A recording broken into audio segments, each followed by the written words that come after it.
Hey there, Drowsy Historian here. Tonight it's the late Middle Ages, when Cairo was a labyrinth of spice and smoke, where the Nile whispered through the heart of the city, and every meal came with a risk you couldn't quite taste. You find yourself wandering its narrow streets, beneath lamps of flickering oil, where the air smells of roasting meat and river mud. Merchants call out from the shadows, cooks fan their fires with reed baskets, and water sellers sing to draw the thirsty closer. You're not a traveller of means or reputation, just a hungry soul with a few copper coins and a curious heart. The scent of grilled lamb and honeyed bread pulls you in, but behind that sweetness lies something deeper, the quiet danger of a world that doesn't yet understand what makes food safe or deadly. Before we rattle along in the wagon, do me one small favour. Tell me where you're listening from and what time it is there. If you prefer these stories without ads, you can join the Patreon. It's linked in the description. And if you want the ultimate immersive experience, consider using a pair of wireless earbuds. They're comfortable, discreet, and designed so you can wear them even while sleeping. I've linked my favourite pair, plus other sleep tools, in the description. Now, lie back, get comfortable. Let's begin. You awaken beneath a pale, silvery sky, somewhere between night and morning. The city does not move yet, it only breathes. The stillness feels ancient, as though the stones themselves have paused to listen to the hour. Above you, the faintest echo of the first call to prayer drifts through the cool air, soft, trembling. The sound of a voice rising from a distant minaret and unfurling across rooftops like a slow tide. The air tastes faintly of dust and cool stone, the two oldest flavours of the city. When you breathe in, the scent of last night's smoke lingers, from oil lamps guttering out, from bakers who never truly sleep, from the thousand small fires that keep this world alive before dawn. You sit up slowly. The ground beneath you is hard, uneven, a mosaic of packed earth and worn limestone. A thin wind moves down the narrow lane, brushing past your face with the dryness of old parchment. Somewhere nearby a door creaks open, a voice murmurs, a donkey snorts in its sleep. Cairo, ancient and restless, is waking one eyelid at a time. You walk. Your steps make no sound at first. The stones are coated with the fine powder of centuries. You notice the pattern of the street, crooked, narrow, uneven, like a forgotten line of poetry. The walls on either side lean close, holding in the night's last breath. From a tiny window, the glow of a lamp paints a golden square on the ground. It flickers once, then goes still. As you move, your eyes adjust to the dim. The city begins to reveal itself slowly, shyly. The sky above is the colour of old paper, faintly bruised at the edges. The outlines of domes and minarets rise against it, gentle curves of faith and stone. You can almost hear the weight of history pressing down on the roofs, the same way the air presses on your skin. Somewhere, far away, a rooster calls, another answers. The sound feels almost theatrical, a reminder that even in the quietest hours, life rehearses its return. Then the water sellers begin their morning work. You hear the soft slosh of leather skins being lifted, the metallic clink of brass cups. It is not yet time for them to call their songs, but the ritual begins anyway. In this city, rituals never sleep. You find yourself following the faint smell of bread. It winds through the streets like a thread, leading you deeper into the heart of the city. A baker has begun his morning fire. You can hear the scrape of his paddle, the gentle whoomp as wood catches. The scent of yeast and ash rises into the still air. It mingles with something else, the sharp tang of the Nile carried on the wind, cool and faintly metallic. The Nile feels close, though you cannot see it yet. Its presence hums beneath the surface of every sound. Even in darkness, it defines the rhythm of Cairo. Every loaf of bread, every jug of water, every breath of air seems to carry a trace of the river's life. And yet as you breathe, you taste also its other truth, the quiet decay beneath its beauty. Water that gives life also takes it, and the city knows this too well. A cat darts past your feet, a shadow against shadow. It pauses to glance at you with the golden indifference of something older than religion, then disappears beneath a cart. You notice the cart's wheels, wooden, rough, rimmed with iron. It carries baskets still half full of yesterday's vegetables. A few withered figs cling to a wicker edge. The smell of them, sweet and faintly sour, mixes with the damp scent of morning stone. The streets begin to murmur with more life now. You hear the shuffle of sandals, the murmur of men carrying sacks toward the markets. Somewhere, the low chant of workers rises as they lift a gate. The sound is rhythmic, almost prayerful. The city stretches awake, vertebra by vertebra, its motion slow but inevitable. You reach a wider street. Here the houses pull back slightly, letting the light touch the ground. The first blush of dawn slides between the rooftops, soft and golden. It turns the dust into mist, the walls into parchment. You can see the delicate carvings on a wooden balcony, interlocking stars and flowers. Eaten by time but still beautiful. You pause beneath it. Above your head, someone empties a basin of water. It splashes down into the gutter with a hiss. For a moment, the scent of soap drifts through the air. Clean, human, fleeting. Then it's gone, replaced by the ever-present perfume of the city. Smoke, spice, damp linen, life. You walk past the mosque, its doorway half hidden in shadow. A man in a linen robe sweeps the steps with a palm broom, his movements slow and unhurried. He glances up once, nods, then returns to his rhythm. The call to prayer begins again, fuller now, not just one voice but a chorus, rippling across the rooftops. Each minaret catches the sound and releases it again, like the echo of 1,000 heartbeats. You stop to listen. The sound is not loud, it's soft, deliberate, and perfectly measured. It folds the city into itself, gathering the scattered edges of the night. Even the wind seems to pause to listen. When the call fades, the silence that follows feels sacred. Then, gradually, the sounds return. A pot clanging, a mule braying, a woman calling softly to a child. The city resumes its breathing. You turn down another lane, narrower now, where the buildings seem to lean toward each other for warmth. The ground beneath your feet is uneven, patched with puddles from last night's water. In one puddle, you see your reflection, stretched and rippled, caught between centuries. You barely recognize it. There is something deeply human about this hour, the hour when hunger stirs before reason does. You can smell food now, faint traces of onions and fat, a hint of char from last night's coals.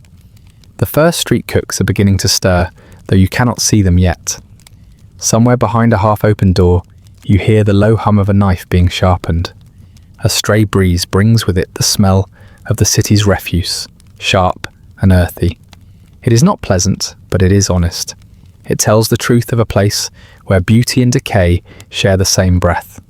The alleys may look ancient, but their stories are still wet, still alive. As you continue, you pass a water jar perched outside a doorway. Its clay surface sweats with dew, and you feel tempted to drink, but something in you hesitates. The water looks still, too still. A fly lands on its rim and begins to circle lazily. You walk on. You are beginning to understand this city, not by what it shows, but by what it hides. Every scent, every sound feels like an unspoken warning whispered beneath beauty. The bread smells heavenly. The air tastes of life, but there is something faint beneath it all. Something that reminds you that survival here is a delicate art. A group of men passes by carrying baskets balanced on their heads. They move with practiced grace, their steps steady. The baskets are covered with cloth, but you can guess what lies beneath. Herbs, roots, fruits, the day's promise of flavour and risk. One man glances at you briefly, his face illuminated by the soft dawn light. His eyes are tired but alert, like someone who knows the morning's bargain. The light grows stronger now. The pale blue of dawn deepens into gold, and the city begins to shine in its dust. You can see, faintly, the curve of the citadel on the horizon, its walls softened by mist. The rooftops below are uneven, patched with clay and straw, tangled with the lines of drying laundry that sway gently in the waking air. You feel the warmth touch your skin for the first time. The night's chill lifts slowly. and with it comes the distant hum of the day ahead. Trade, chatter, bargaining, the soft deceit of commerce wrapped in kindness.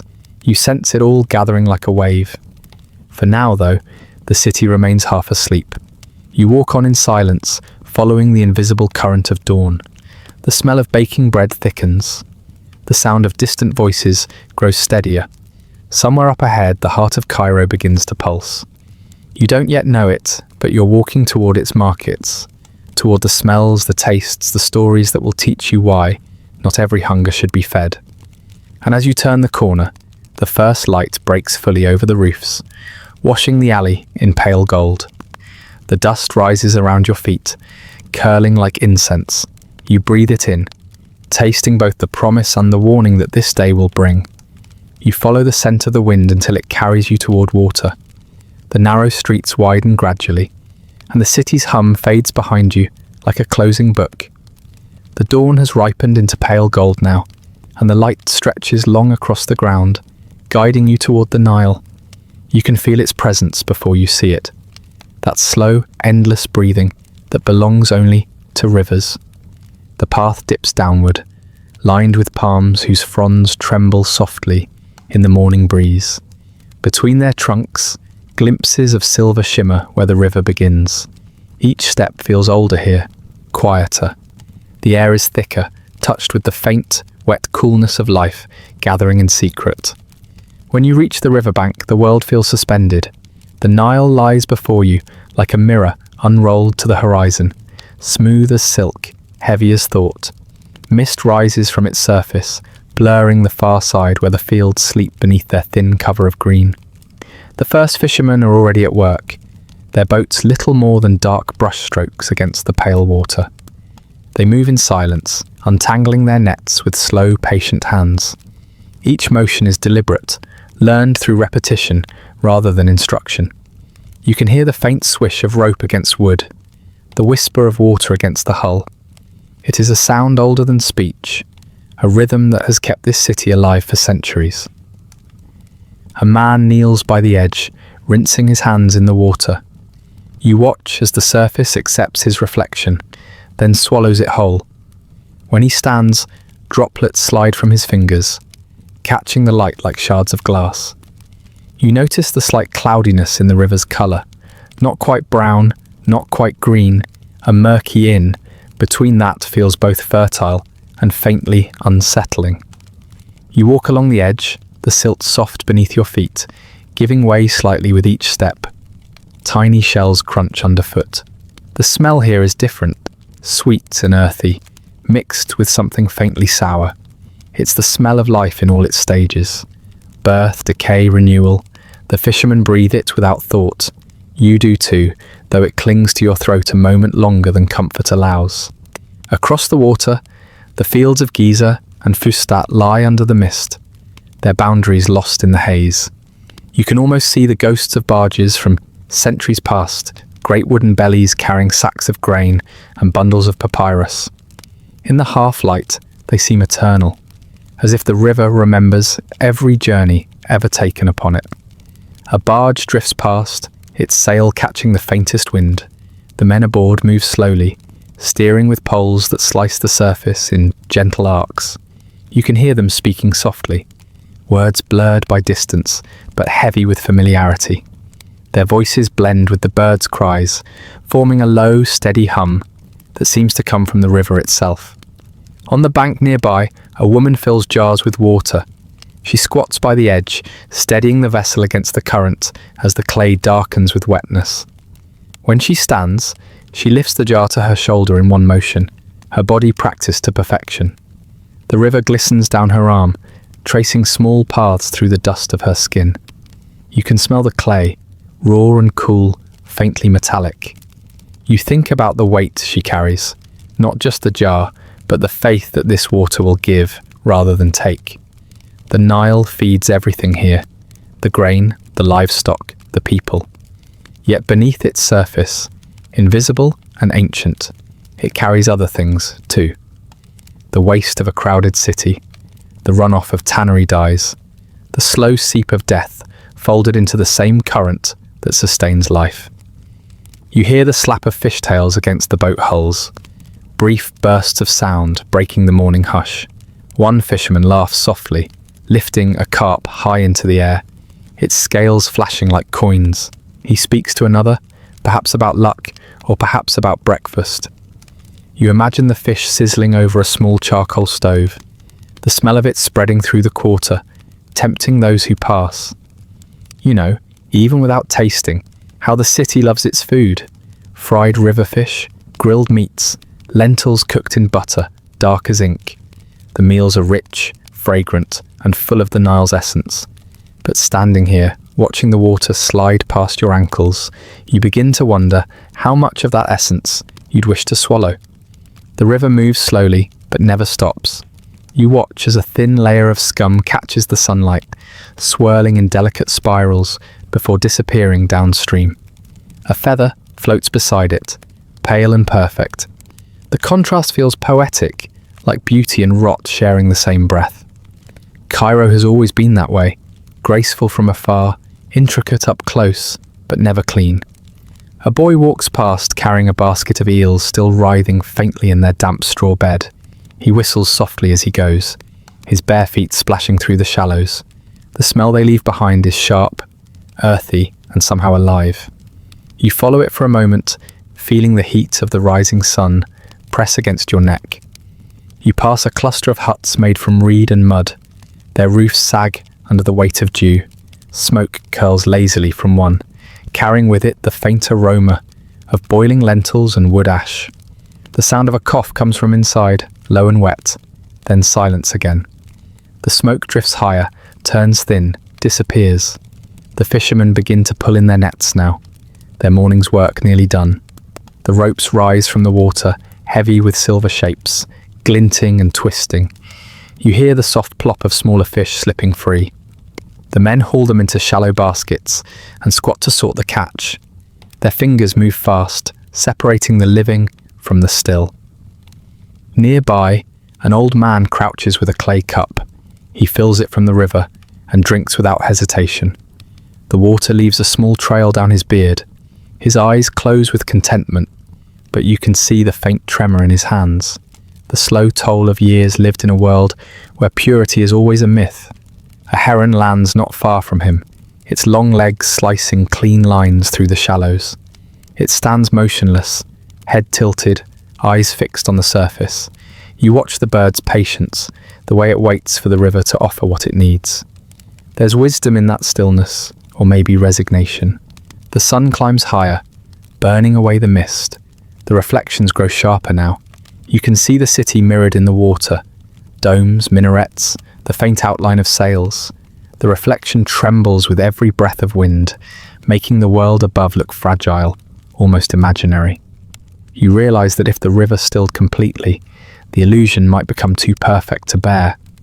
As you walk farther, you pass a bridge of wooden planks, its posts creaking softly under the current. You pause midway, looking down. The water swirls around the supports, swirling brown, green, and silver all at once. Beneath the surface, shadows move. Fish, driftwood, maybe something else. The depth hides everything and reveals nothing. A breeze lifts the hem of your robe. You lean on the rail, watching as a barge of grain approaches. The men aboard are laughing now, their laughter bright against the sleepy murmur of morning. You catch the scent of their cargo, dry, sweet, faintly nutty, and you understand why the city depends so fiercely on this flow. Without the river, there would be no bread, no market, no life at all. And yet, as another gust of wind passes, you smell something else, the faint acrid undertone of refuse. Somewhere upstream, the tanners wash hides, the dyers rinse cloth, the butchers pour their leavings into the current. The river accepts it all, without complaint. You wonder how long it has been doing this, swallowing sins for the sake of survival. You walk until the sun rests fully on the water, turning it to molten gold. The fishermen have packed their nets, the boats drift lazily toward the shore. The woman with the jars is gone now, her footprints already fading in the damp silt. Only the sound of the current remains, soft, endless, patient. You sit by the edge, letting your fingers trail in the water. It feels cooler than the air, smooth as silk. When you lift your hand, tiny flecks of silt cling to your skin, glimmering in the light before dissolving away. You think about how this same river has touched every mouth in the city, the beggar, the merchant, the caliph himself. It is both a blessing and a quiet deception, a mirror that reflects everything except the truth of what it carries. Behind you, the city is beginning to stir in full. The market bells will soon ring. Fires will flare, street cooks will wake, setting their pots and pans beside this same water, dipping ladles into its quiet heart. The first smells of the day will rise, sharp, sweet, tempting. You can almost taste them already, even as the river slides past your feet like a whispered warning. The Nile gleams one last time before the sun swallows the mist entirely. Its surface looks peaceful, almost holy. But you have seen beneath that peace the slow, invisible currents where beauty and danger sleep side by side. You rise, brush the dust from your hands, and follow the sound of the city returning to life. The path curves upward, away from the river's edge, back toward the maze of streets where smoke and spice will soon fill the air. Behind you, the water keeps flowing, eternal and indifferent. Ahead, the scent of breakfast drifts faintly on the breeze, frying onions, warm bread, the promise of flavour and regret waiting just beyond the next turning. You climb from the river's hush into the narrowing veins of the city. The light follows you upward, gold and granular, filtering through dust that floats like incense. The walls on either side close in again, warm now beneath the newborn sun. The lanes are no longer empty. Hooves click gently on the cobbles, donkeys hauling sacks of flour, the slow rhythm of carts pulled by lean horses. The sound is steady, meditative, a pulse that seems to match your own heartbeat. From an open archway comes the metallic clatter of pots being stacked, and somewhere above, a wooden shutter creaks as a sleepy hand unlatches it. A woman leans out to scatter crumbs to the pigeons. The birds tumble through the light, their wings flashing pale grey as they drop to the stones. Their cooing fills the narrow space with a soft percussion. You feel the city stretch its limbs. Cairo is awake. The smell of bread finds you first, flat rounds baking against the hot walls of clay ovens. You watch a boy pull one free with a hooked stick, steam rising from its blistered surface. He tosses it onto a stack that leans precariously against the wall. The air around the bakery trembles with heat, carrying a sweetness that feels almost holy. Across from him, a woman stirs a pot balanced on 3 stones. The fire beneath whispers instead of crackles, fed by bits of dried dung gathered from the streets. She hums under her breath, a tune without beginning or end. When she lifts the lid, a sigh of onion and lentil steam escapes, turning the air rich and heavy. You step aside to let a caravan pass. 3 camels swaying with slow arrogance, their bells chiming lazily. The driver walks barefoot beside them, his robe patched at the knees. He calls to the beasts in a low tone that sounds more like persuasion than command. The animals answer with grumbles deep enough to vibrate through the ground. At the next turning, the sunlight catches the edge of a copper basin being polished. The craftsman sits cross-legged, his head bent close to the metal. He moves the cloth in circles, patient as the tide, until his own reflection ripples across the surface. Around him lie finished lamps, bowls and trays, each one holding a fragment of sky. You watch his lips move as he murmurs a prayer for good business, or perhaps for steady hands. The street narrows again. A small stream of grey water trickles through its centre, glinting where the sun finds it. You step over it, noticing the bits of straw and peel drifting along, small evidence of the day's commerce already beginning. The air thickens with smells now. Fresh bread, sweat, smoke, manure, and something faintly metallic, the breath of the forges starting their fires.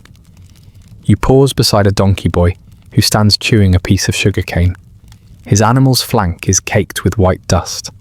On the cart behind them, baskets overflow with dates still sticky from their own syrup. He glances at you briefly, eyes dark and distant, then turns to shout a greeting to another vendor. The two exchange laughter that sounds older than both of them. From a nearby doorway drifts the chant of Quran recitation, long and melodic, winding between the sounds of trade. The voice is neither loud nor soft. It simply belongs, as natural as the smell of earth after rain. You feel it vibrating through the plaster walls, binding everything together. The baker, the blacksmith, the child, the animal, all turning under the same rhythm of faith and hunger. A gust of warm air carries a sharper scent now, fried oil. It curls around the corner before you reach its source. You follow it, unhurried, until the alley opens into a small square bathed in sunlight. Here, the street cooks have begun their symphony.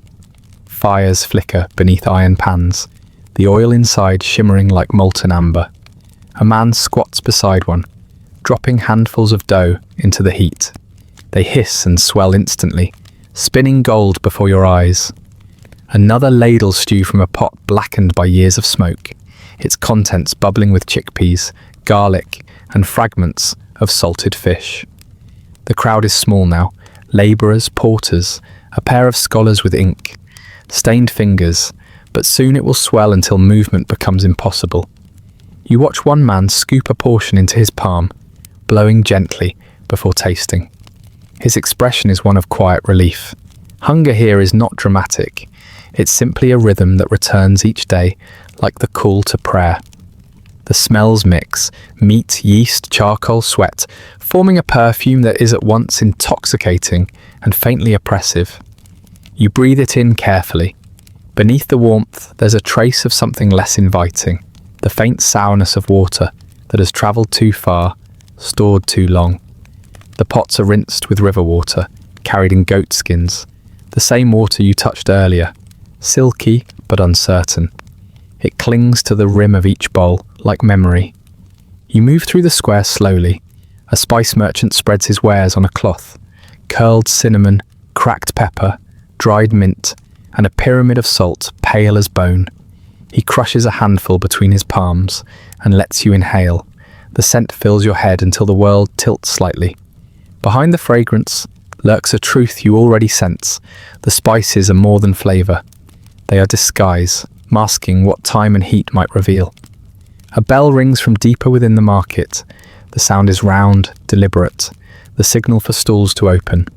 Canvas awnings unfurl overhead, mottling the light into gentle patches of gold and shadow.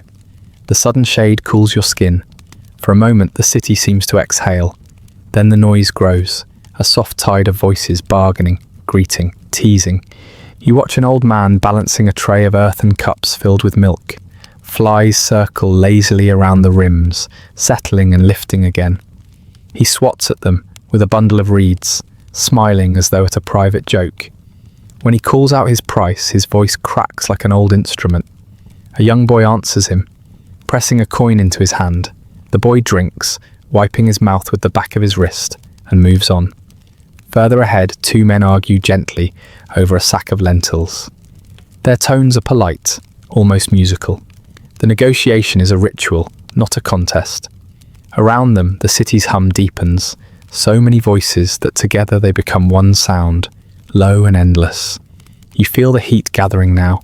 The sun stands higher, flattening the shadows, bleaching the tops of walls until they glow. Dust lifts with every movement, turning the air hazy and gold. Through it all, the smell of food persists, tempting, warm, and layered with history. Every bite here is part of a chain older than any one life. Farmers upstream, barges of grain, millers, bakers, cooks, all connected by the same water, the same soil, the same invisible bargain between nourishment and risk. A child runs past, clutching a piece of fried bread in both hands. Oil stains his sleeve, glistening under the light. He laughs, untroubled. You wonder for a moment if innocence can taste what wisdom refuses to swallow. You find a quiet corner near a shaded wall. From here you can see the whole square, its pattern of movement, its soft chaos arranged by instinct rather than plan. The smell of roasting meat joins the others, sharp and sweet. Somewhere nearby, a charcoal brazier flares briefly before settling into a steady glow. The cook tending it lifts his headband to wipe sweat from his brow. His hands move with certainty, but his eyes dart often toward the pot where he keeps his water. You watch him reach for it, pour a little into the sizzling pan. Steam bursts upward, carrying a hiss that sounds almost like a sigh. The scent that follows is wonderful, until you remember where that water began, winding through the city's unseen channels before it reached his ladle. The crowd thickens. Laughter swells and fades. Coins clink. You can feel the city's pulse now, steady and ancient, pumping life into every alley. Yet beneath the rhythm, something quieter persists, a tremor of unease, as if the earth itself remembers the cost of its own abundance. You lean back against the wall, the stone warm against your shoulders. Overhead, a dove lands on the awning's edge, feathers puffed, eyes bright as polished beads. It coos softly, unconcerned. Around you, Cairo continues to wake, unfolding layer by layer, its beauty undeniable, its truth patient and slow to reveal. The smells grow heavier with the heat, oil thickens, spices bloom, and the first flies of the day find their way to the stalls. The cooks wave them off with rags, laughing, but the insects always return. You watch the cycle repeat, fire, food, hunger, satisfaction, and the faint shimmer of risk that threads through it all. A bell tolls from a nearby mosque, clear and serene. For a brief instant, everything stills. The carts, the voices, even the flies. Then the noise resumes, softer now, as though reminded of proportion. You take a slow breath. The air tastes of ash, grain, and the memory of the river. As you step away from the square, the lanes narrow again. The market's murmur fades behind you, replaced by the low hum of distant forges and the rattle of wooden wheels. Ahead, a sliver of shadow promises cooler air. You follow it, the sound of your footsteps folding into the rhythm of the city that has fully, irreversibly awakened. The smell of cooking clings to you as you walk, a lingering perfume of temptation and warning. Somewhere beyond the next corner, smoke rises anew, and the story continues, carried by the same breath that fills every alley of this waking world. The air thickens as you move deeper into the heart of Cairo. The streets bend and fold upon themselves, narrowing until they open suddenly into a basin of light and echo. The Khan Al-Khalili waits there, ancient even in its youth, a hive of merchants and metal, a city within the city. You step beneath its archway before the crowds arrive. The quiet feels borrowed, fragile, the kind that exists only between the last shadow of dawn and the first clamour of trade. The stones beneath your feet are worn to a sheen, polished by centuries of sandals and hooves. You pause, letting your eyes adjust. Brass lamps hang in rows like captured suns, their surfaces catching the thin light that spills through the lattice above. Each one holds a sleeping flame inside it, patient for the spark that will bring it to life. The air smells faintly metallic, brass and copper, dust and oil mingled into something that feels alive. Around you, shutters lift one by one. Wooden beams creak, chains rattle, and the city exhales another layer of itself. The first merchants appear, their robes loose and pale, their eyes puffy with half-dreamed sleep. They speak in low tones, their Arabic slow and unhurried, words rolling like river stones. A man unrolls a carpet in front of his stall. Another begins to pour spices from small clay jars into wider bowls, crimson powder of ground pepper, golden curls of dried saffron, flakes of crushed rose petals. The air fills with a sweetness that clings to your skin. You can almost taste it, warm, dry, faintly bitter at the back of your throat. The first donkey carts arrive, wooden wheels bumping across the cobbles. Bales of linen, baskets of dates, bundles of herbs, each stacked with the practiced balance of survival. A boy jumps down, barefoot, calling greetings to the shopkeepers as he begins to unload. Somewhere nearby, someone sweeps the dust into a small storm that glitters in the sunlight. A pot clangs, a pan sings. The rhythm of work begins. You wander slowly, your footsteps blending with the soft murmur of the market, waking. The Khan feels like a breathing organism, Each corridor a vein, each shop a beating heart. The air moves differently here, thick with history. It presses close, whispering stories through the folds of fabric and the scent of spice. At a corner, an old man sits behind a stall stacked with brass ewers and candlesticks. His hands are stained with polish, his beard freckled with dust. He looks up briefly, nods in greeting, and continues rubbing the metal until his reflection shivers upon its curve. You sense that he has done this every morning of his life. From behind him drifts the sound of boiling syrup, faint and steady. You follow it instinctively, drawn by curiosity more than hunger. There, at the edge of a narrow alley, stands a man bent over a shallow pan. He stirs a thick, amber liquid with a wooden rod, his movements slow and deliberate. The smell is intoxicating. Honey, nuts, a hint of burnt sugar. He is making kartayef, sweet pancakes, folded over crushed almonds and drenched in syrup. He works with the grace of someone whose skill has outlasted memory. The edges of the cakes bubble and darken. He flips them, drains the oil, lays them out on a metal tray that gleams with fat. Steam rises in pale ribbons. A stray cat watches from the shadows, tail twitching. The man tosses it a scrap, murmuring something soft. You stand nearby, feeling the warmth of the fire on your face. The smell is irresistible, sweet, heavy, promising comfort. Yet beneath it, faint but persistent, there's that same note of the river, the subtle sourness of water that has travelled too far. You think of the buckets drawn from the canals, the skins of water left open overnight, the shared ladles dipped again and again. You realise how many hands touch the same pot before the food reaches a mouth. The sweetness hides much, sugar is a curtain. A few more vendors arrive. They move like ghosts of habit, setting out their wares without looking up. Piles of dried figs, pyramids of pistachios, baskets of lentils, bricks of salt that sparkle like quartz. One man hums as he arranges strings of garlic along his stall. Another drags a copper cauldron into place, blackened by years of flame. A scent of frying oil begins to seep through the market's cool air, spreading like rumour.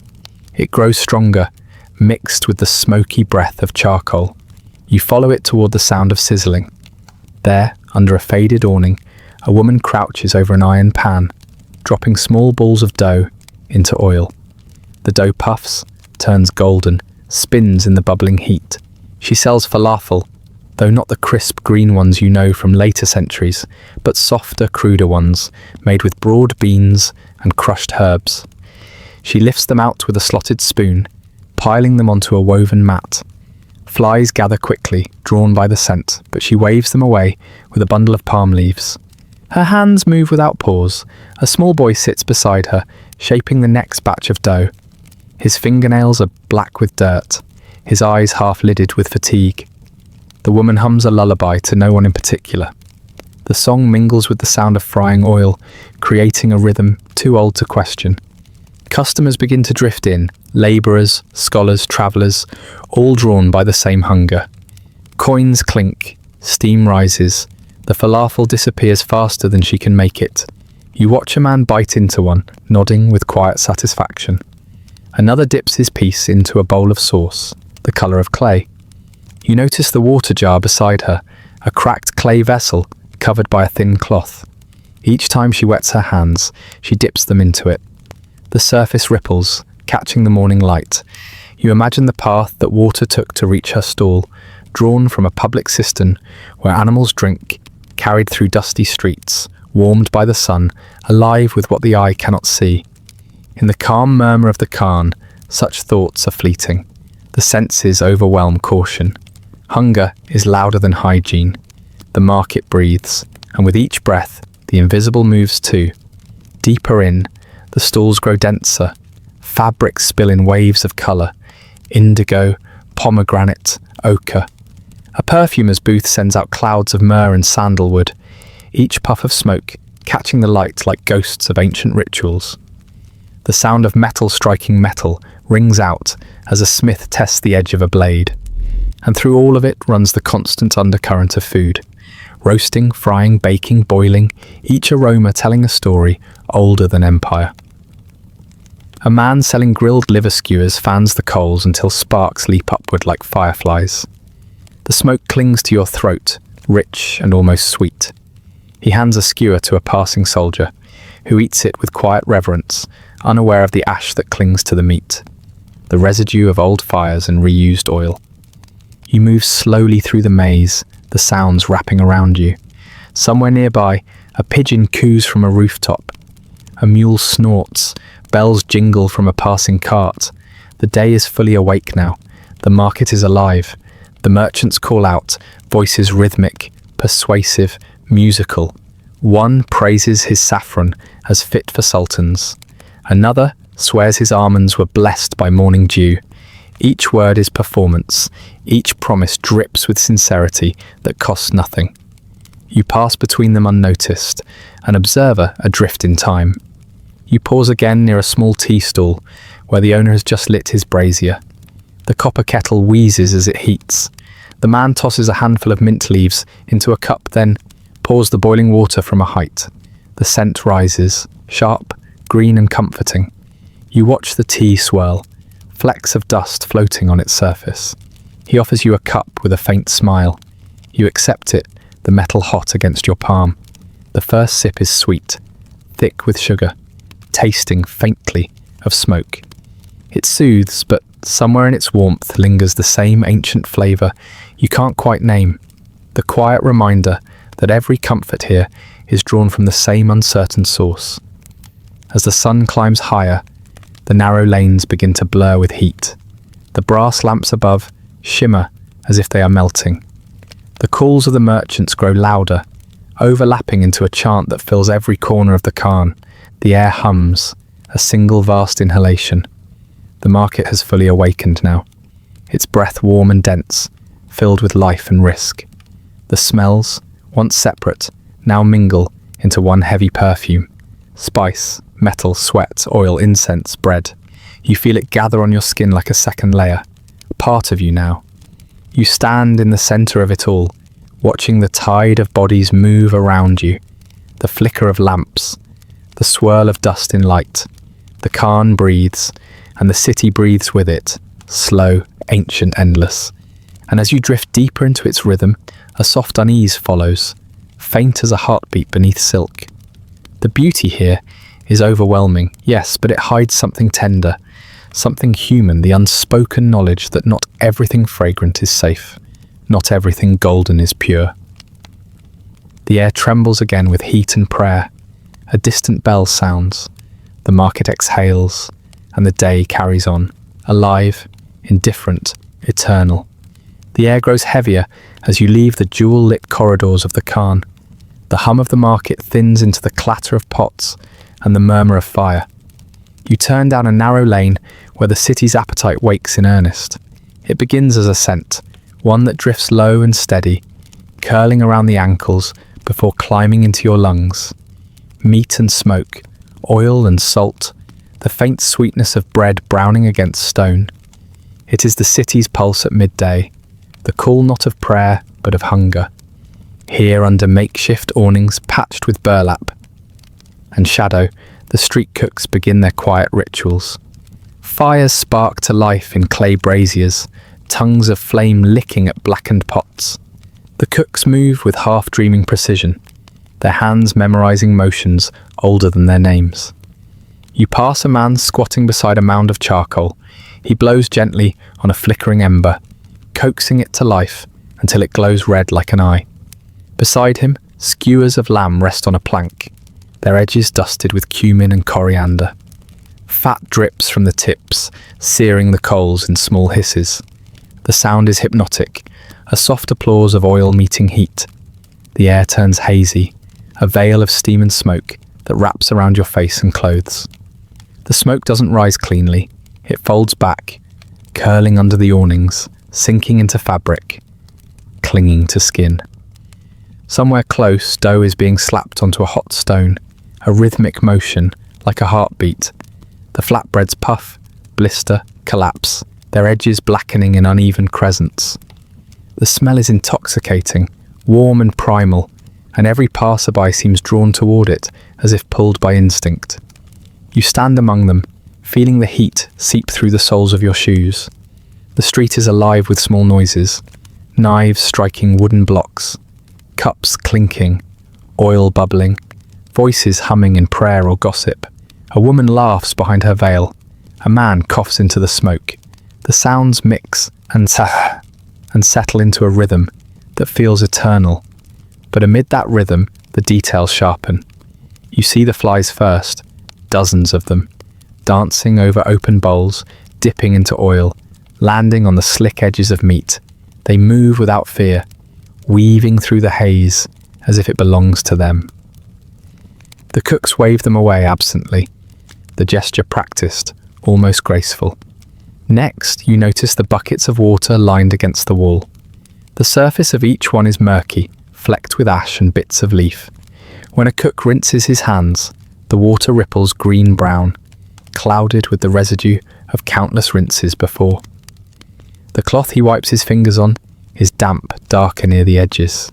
You watch a young boy knead dough beside one of the stalls. His fingers are nimble, but his nails are black with soot. He hums quietly as he works, shaping small rounds of bread that he stacks onto a tray. Behind him, a man ladles soup into clay bowls, lentils, onions, chunks of lamb bone, then hands them out one by one. Each bowl returns empty, rinsed in the same pail of water, and set back on the counter to dry in the heat. There is no deceit here, only necessity. The city eats because it must. Clean water is a luxury of palaces, not alleys. The cooks do what they can, burn away the doubts with fire, drown them in salt and spice. You follow the smoke deeper into the warren of food stalls. Each turn reveals another world of scent. One man stirs a pot of chickpeas and garlic, the surface shimmering with oil that will be reused tomorrow. Another grinds spices with a pestle, his sleeves rolled to the elbow, the air around him glowing yellow with turmeric. The fine dust clings to his eyelashes, turning him briefly into something gilded. There is beauty here, and resignation, and something you can't quite name, a devotion to survival that smells like warmth and danger at once. You pause before a cart where a man fries small fish from the Nile. He dusts them in flour, drops them into the oil that pops and spits. The scent is rich, briny, irresistible. When he pulls them out, he sprinkles them with salt and crushed herbs, arranging them in rows upon a wooden board. The skin crackles as it cools, releasing a faint tang of river mud. You imagine the fish's journey, caught near the delta, hauled upriver in woven baskets, kept moist with water scooped from the banks. By the time it reaches this pan, it has touched 10 different hands, 10 different waters. Yet the man fries it proudly, his face lit by the glow of his brazier. Hunger asks no questions. Nearby, a pot of fava beans boils in its own murky steam. The cook stirs it with a stick as long as his arm, the beans dissolving into a thick, earthy paste. He ladles it into bowls and drizzles oil across the surface until it gleams like amber. The customers eat standing up, using bits of bread as spoons. You watch one man finish his meal, wipe his mouth with the back of his hand, and toss a coin onto the counter. The cook dips his hand into the same bucket to rinse it, then uses it again to serve the next bowl.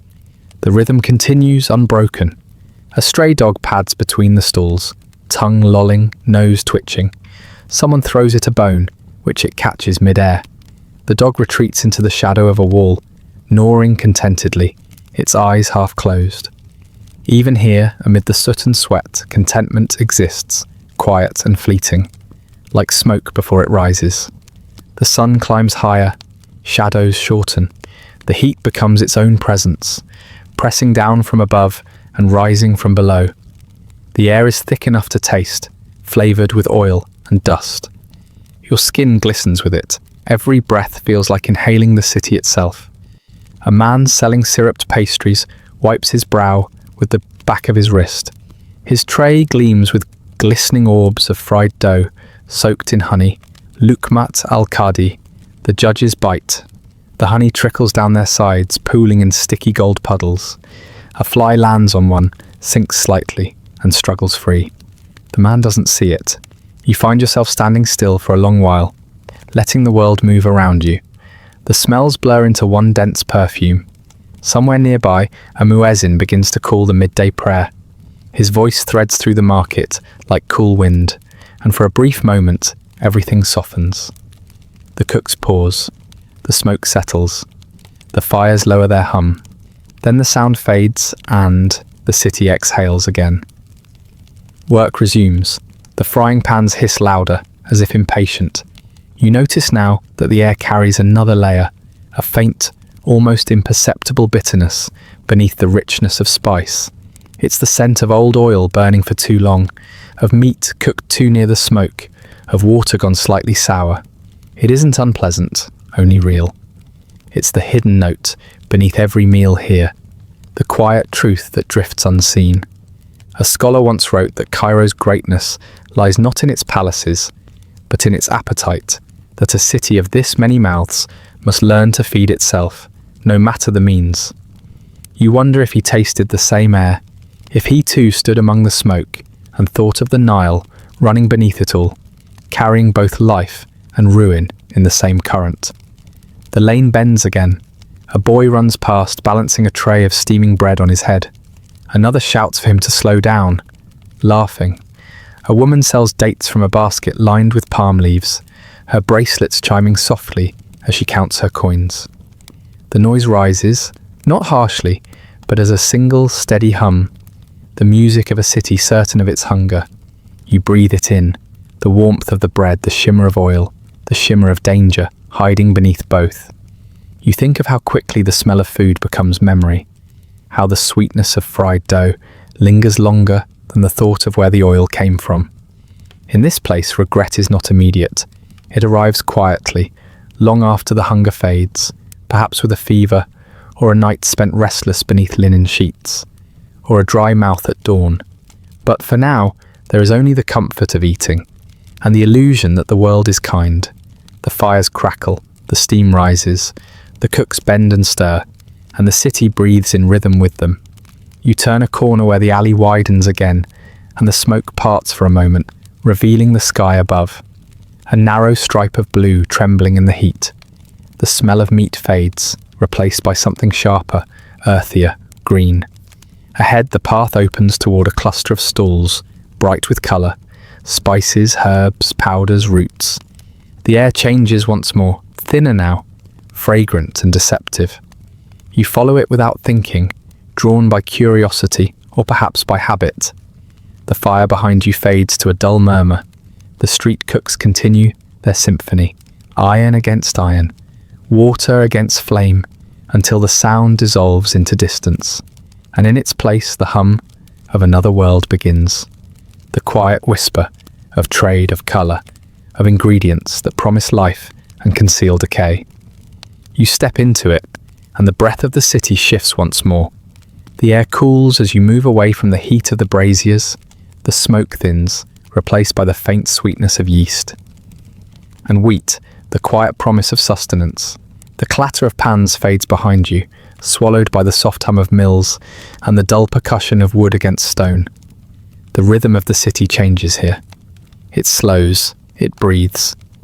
You find yourself walking beside a low wall where pigeons gather, their wings flickering pale in the light. A man scatters grain, his gestures gentle, unhurried. Behind him, the arched mouth of a bakery exhales warmth into the narrow lane. The scent draws you in. Inside, the space glows like the heart of an ember. The walls are stained with soot, their surfaces blackened from decades of fire. In the far corner, a baker stands before a clay oven, its opening rimmed with ash. He moves with the calm precision of someone who has repeated the same gestures all his life, lifting, turning, waiting, listening to the whispers of heat. On a wooden board, rounds of coarse bread wait in neat rows. Their crusts are cracked like dry earth, their centres still faintly steaming. The flour that coats them glimmers faintly, catching the golden light. You reach out, brushing your fingertips across one. feels both rough and soft, like woven linen, like time itself. The baker glances at you. His face is lined deeply, his beard streaked with flour. He doesn't speak, but his eyes carry the quiet kindness of someone who understands hunger. He gestures for you to take a piece. You accept. The bread is warm, almost too warm to hold. When you tear it open, the sound is like a sigh. Inside, the crumb is dense and uneven, flecked with darker grains. You lift it to your mouth and bite. It tastes of grain and smoke, of hands and stone and patience. You can taste the millstone's roughness, the faint grit of bran left unrefined. It is a simple flavour, honest, ancient, yet within it lies a memory larger than the city. Fields of barley shimmering near the delta, women grinding flour before dawn, children fetching water from canals that glimmer dull and green. You chew slowly, aware that every mouthful is a story told in silence. The bread fills you, but not with comfort. It is heavy with the labour of others. In a corner, a boy kneads dough on a low table. His arms shine with sweat. Each push and fold is rhythmic, his palms pressing the dough into submission. The sound of it, wet, steady, intimate, mingles with the faint hiss of fire from the oven. A second man tends to sacks of grain. He scoops handfuls into a wooden trough, his motions deliberate. You notice how carefully he avoids looking at the water jars. They stand in the corner, half filled, covered with cloth. The rims are dark with residue, the surfaces dimly reflecting the light. Every so often, he dampens his hands from one of them, wrings a rag, and wipes the counter clean. The cloth leaves faint streaks of grey. The baker breaks his silence. Flour from Giza, he says, almost to himself. Water from the canal. Salt from the marshes. His voice is rough but calm, a man narrating the truth of his work without pride or apology. Everything the river gives. You nod, though he doesn't look at you. You think of the Nile, its vastness, its generosity, and the quiet cost hidden in that generosity. The same river that feeds the fields also carries what the city forgets. The same water that gives life to wheat seeps through the alleys, collecting ash, waste, and memory. You taste again, slower this time. The crust crumbles under your teeth. There is a faint bitterness now, almost imperceptible, like the ghost of something unclean. You realize that in this city, trust is a flavor you learn to ignore. The baker smiles faintly, watching you. Bread is a good test of faith, he murmurs, as if hearing your thought. If you eat, you believe. He gestures toward the oven, where another round is rising. The air wavers in front of it, thick with heat.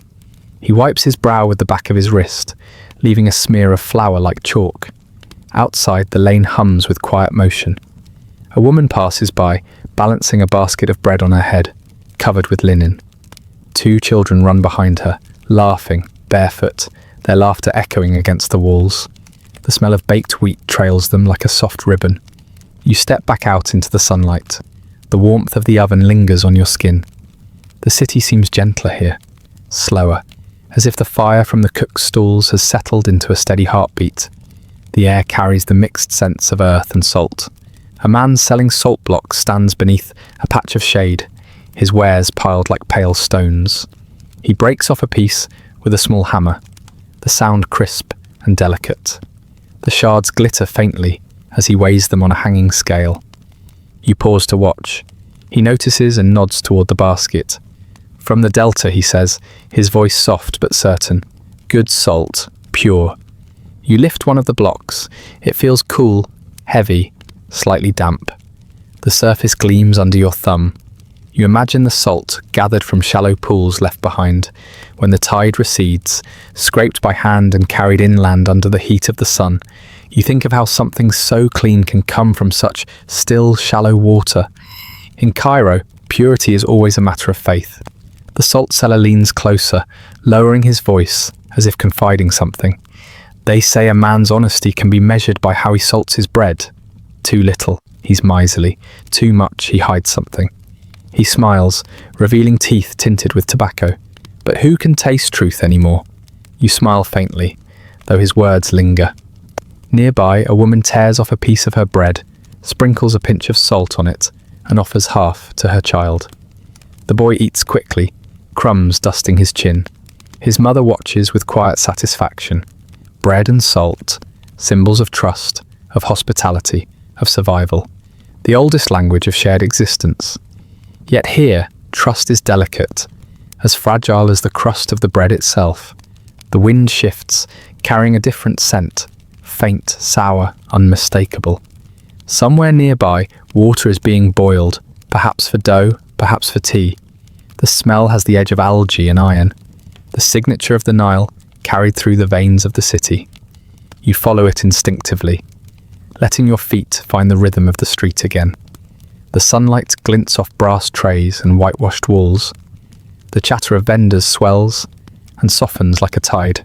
In a small square, bakers have gathered with their wares spread on woven mats. The bread here is varied. Rounds, crescents, thick loaves, thin wafers baked for the poor. The sight is mesmerizing, a landscape of gold and brown. The air itself feels alive with flour. Men come and go, buying, trading, arguing softly over price. A few sprinkle water over the loaves to keep them from drying. The droplets roll off the crusts, leaving faint trails like tears. A child drops a piece of bread into the dust. He picks it up quickly, blows on it once, twice, then eats. His mother doesn't stop him. The gesture is automatic, learned from hunger, not neglect. You notice a small shrine built into the wall, beside the square, a niche with an oil lamp burning low, and beside it, a few crumbs placed carefully on a ledge. Offerings for the poor, or perhaps for God. Bread here is both sacred and ordinary, both mercy and risk. The baker from before passes by, carrying another tray of fresh rounds. He doesn't see you. His steps are steady, his expression serene. You watch him disappear into the haze of dust and light, his figure blurring like memory. You realize that in this city, every grain of wheat is a thread in a vast, invisible web, connecting the river, the laborer, the cook, the eater. Each bite is shared, whether knowingly or not, and somewhere within that sharing lies the quiet, ancient danger that no one speaks of. The sun shifts again, shadows lengthen. You feel the faint coolness of the approaching afternoon. A breeze passes through the lane, stirring the flour dust into soft clouds that shimmer like mist. The scent of baking fades, replaced by something sharper, spices, smoke, and the first hint of raw meat. The city is turning once more, its hunger following the sun. You take one last look at the bread in your hands. The crust flakes beneath your fingers, leaving a fine powder like pale sand. You taste it again, grain, salt, mime, and somewhere beneath it all, the faint whisper of the Nile. You walk on, following the wind, drawn toward the colour and scent that await deeper in the market's winding veins. The air grows thicker again, warmer, touched by the metallic tang of knives and the hum of flies. And soon, without meaning to, you find yourself standing before the butcher's courtyard, where the rhythm of survival sharpens and the calm patience of bread gives way to the intimate art of flesh. The butcher's courtyard fades behind you, its rhythm of cleavers and murmurs giving way to a different kind of pulse. The air shifts. It becomes alive with fragrance, a world woven of scent rather than sound. You step into a lane so narrow that sunlight enters only in slivers, slicing through dust like threads of gold. On both sides rise shelves of colour, earthen jars, brass bowls, wooden crates spilling over with textures that speak their own secret languages. Here, the market breathes in scents instead of smoke. The perfume of crushed herbs, burnt resin, and powdered roots lingers heavy as velvet. It clings to your clothes, your skin, your thoughts. The first thing you notice is colour. Deep reds of ground chili, ochre yellows of turmeric, ochre like the Nile at flood, brown flecks of cinnamon bark curled tight as scrolls. Everything gleams faintly beneath a thin veil of dust, the kind that settles on things too valuable to ever be left untouched. A man with a silver beard measures saffron threads into a paper cone. The filaments gleam like fine gold, delicate and light, but their scent is fierce, earthy, metallic, faintly bitter. He counts them with reverence, one by one, as though each carries a secret debt. When he looks up, his eyes are bright, sharp. "From Persia," he says softly, watching your gaze. "Worth more than the silk it travels in." His voice is smooth, almost proud, yet beneath it lies a weariness, an understanding that purity fades long before it reaches these streets. You glance at the jars behind him. They are labelled in careful Arabic script, some letters fading, others freshly inked. Cinnamon, cumin, coriander, pepper, the ordinary words of extraordinary journeys. You lift a handful of peppercorns. They are cool to the touch, each tiny sphere containing the memory of far rain. They came from ships that crossed the Indian Ocean, their hulls swollen with spice, their crews gaunt with salt and sun. Many of them never reached these shores. Those that did carried not just pepper, but disease, mould and stories whispered through the planks. You imagine a sailor's hands cupping these same black grains, counting them as if counting heartbeats. How many times were they spilled, repackaged, mixed and sold again before finding their way to this quiet street? How much of what you smell is truth, and how much is someone's careful deceit? The merchant sees your hesitation and smiles knowingly. "All clean," he says, tapping the jar's rim. "All pure," but the smile doesn't reach his eyes. Further down the lane, another stall offers a cascade of colour so intense it feels unreal. Scarlet powders, crushed dried rose petals, powdered safflower pretending to be saffron. The air hums with bees drawn by sweetness. A young boy grinds something in a stone mortar, the rhythmic sound deep and hypnotic. You watch him for a while. The pestle turns in his small hands, mashing roots into paste. When he stops, he scoops a finger's worth and holds it out proudly. "Ginger," he says, though it smells faintly of something else, perhaps radish, perhaps clay. His master glances over, expression unreadable. Everywhere around you, truth and imitation dance together. Cloves mixed with burnt walnut shells, pepper stretched with ash, honey coloured darker with date molasses. Even scent itself becomes uncertain, shifting like shadow under light. The merchants speak softly to one another, their words carried like incense through the thick air. A woman argues over a pouch of nutmeg. A boy sneezes near the cinnamon jars, his laughter swallowed by the smell. Someone pours ground turmeric from a clay bowl into a folded palm leaf, sealing it with a flick of thread. The motion is graceful, almost holy. You pause beside a row of burlap sacks, piled with roots and seeds. The surface of each sack tells its own geography. Persian script scrawled over Greek letters, Coptic marks faded beneath newer ones. You trace the lines with your fingers. The journey of these ingredients is written in layers, like sediment left by tide after tide. The world that made these spices is not visible here, yet you can almost hear it.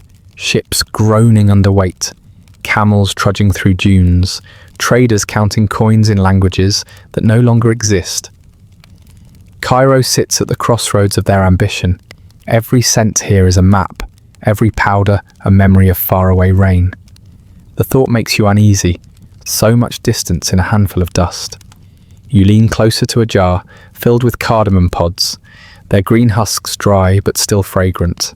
The scent is both sweet and sharp, like a memory that refuses to fade. You crack one open and find within it tiny black seeds glistening faintly. A spice this delicate should never have survived such a journey, and yet here it is, unchanged, or pretending to be. A shadow falls across the jars. The merchant beside you clears his throat softly. He is younger, his hands stained gold with turmeric. "Careful," he says, with a smile that doesn't warn but invites. "That one's dear, more dear than honesty." You place the pod back gently. From the next stall comes a different smell altogether. Vinegar and oil, sharp enough to sting the nose. Clay jars are lined up in rows, their mouths sealed with wax. A man ladles a spoonful of something dark and fragrant into a small bowl. He dips a scrap of bread, tastes, nods. He gestures for you to try. You do. The flavour is sweet at first, then biting, pomegranate molasses perhaps, but not quite. There's a faint bitterness under it, like rust or unripe fruit. You can't tell whether it's age or deception. The man smiles. The traders say it's from Damascus, he says quietly, but Damascus says it's from us. You think of the invisible network that stretches across the desert and sea, the silent agreement that no one truly knows where anything comes from. You realize that every spice, every root, every grain is a story half told, rewritten by hands that needed profit more than truth. Even purity, you think, is an invention of trade. As you move deeper into the lane, the air thickens again. The smell of spice becomes overwhelming, almost dizzying, a tapestry of 1,000 overlapping scents that no human nose could separate. You breathe it in slowly as though trying to read a secret language written only in air. It feels ancient, it feels alive. And beneath it all there's something else, a dampness. The faint musty smell of decay, the kind that seeps in unnoticed, that mingles with the sweet until you can't tell where one ends and the other begins. You realize then that this is what the city does best. It transforms imperfection into perfume. A merchant claps his hands, sending a puff of cinnamon into the air. The dust hangs there, glowing amber in the light. Children laugh as they pass through it, leaving trails of movement behind them. The man looks at you again, his expression soft, almost fatherly. You can tell the truth of a city by its spice and hair, he says. If it smells too perfect, it's lying. His words linger. You think of all the things that smell perfect here. The bread, the meat, the promise of water that isn't clean, and yet you can't help but be drawn in. The beauty of it all hides the danger well. You glance back once more at the saffron seller, still measuring his golden threads. His hands move slowly, carefully, as though handling something sacred, but you notice the bowl beside him, filled not with saffron, but with dyed marigold petals, crushed fine. His assistant mixes them quietly with a bit of true saffron, blending truth and imitation in perfect proportion. You look away. You understand now. In Cairo, even faith is measured by how much deception one can stomach. The air outside feels heavier, saltier. The smell of spices fades, replaced by the hum of the greater market beyond. The stalls begin to open wider, revealing heaps of dried fruit, clay jars of oil, baskets of chickpeas and lentils. The ingredients of daily life, less precious, but no less dangerous. You hear a voice calling out prices, the clang of scales, the chatter of bargaining. The market's pulse is quickening again, and just ahead, where the sun spills freely into the street, you glimpse a row of bubbling pots, the shimmer of steam rising above them. Men gather there, bowls in hand, their voices eager, their laughter coarse. The scent reaches you before the sight. Lentils, garlic, onion, and something faintly metallic. It smells comforting, familiar. Yet underneath it lies a whisper of rot, the echo of the river that touches everything here. You walk toward it drawn by curiosity, by hunger, by something that feels inevitable. The world of spice has told you its secrets. Now the world of food will show you its truth. And as you step out of the narrow spice lane into the glare of the open street, the market's breath deepens again, hot and alive. The scent of cooking rises like a hymn to appetite, and the promise of flavour hums against the warning of decay. You don't know it yet, but the meal waiting ahead will taste of the whole city, its splendour, its filth, its history. And once you eat it, the story will no longer belong to the historian, or the cook, or even the Nile. It will belong to you. The scent of spice fades behind you like a receding tide. What replaces it is heavier, darker. The smell of blood and dust, warmed by the sun and thickened by age. You follow the curve of the alley, where the light narrows into a tunnel. The air grows cooler here, the voices fewer. The crowd disperses into smaller clusters, men carrying bundles wrapped in cloth, women clutching baskets that breathe faintly of mint and onion. And then the sound reaches you, the slow, rhythmic thock of metal against wood, a deep, patient sound, deliberate and unhurried, the sound of knives. You step into a courtyard tucked behind a stone wall, streaked with years of rain and smoke. Overhead, The edge of a minaret cuts a sliver of blue sky. Below it, the butcher's world stretches in half. Shadow. The ground is packed with sawdust, freshly scattered to drink the blood. It crunches faintly under your feet. The scent here is layered, raw meat, damp leather, the sour musk of beasts that lived not long ago. But above it all drifts the faint sweetness of burning myrrh, someone perhaps trying to sanctify the air. A man works at a block in the corner. His arms are strong, veined like carved wood. His sleeves rolled past the elbow. Each cut he makes is silent before it happens. A moment of stillness, then the clean descent of the blade. He doesn't speak. The others don't either. This place is more rhythm than noise. You stand at the edge of the courtyard, beneath the shadow of a low arch. The flies notice you immediately. They float lazily through the air, drawn to the salt of your skin, to the faint promise of warmth. Their hum fills the quiet like an invisible chorus, an endless, delicate drone that blends with the sound of water trickling somewhere unseen. A boy kneels near a wooden trough, washing knives in a shallow pool gone murky with use. The water ripples with colour, grey, red, faintly brown. Each rinse leaves it more opaque. He does not look up. His motions are mechanical, meditative. The master butcher calls to him softly, his voice low and steady, as though speaking might disturb something sacred. You can't make out the words, but the tone carries respect. The rhythm of work here is almost reverent. You realise then that this courtyard is not about death, but precision. Each movement has purpose, each breath falls into the measure of tradition. From a hook above, a row of lamb carcasses hangs still as prayer flags, their ribs pale in the dim light. The breeze moves them slightly, and their shadows sway across the wall, ghost-like.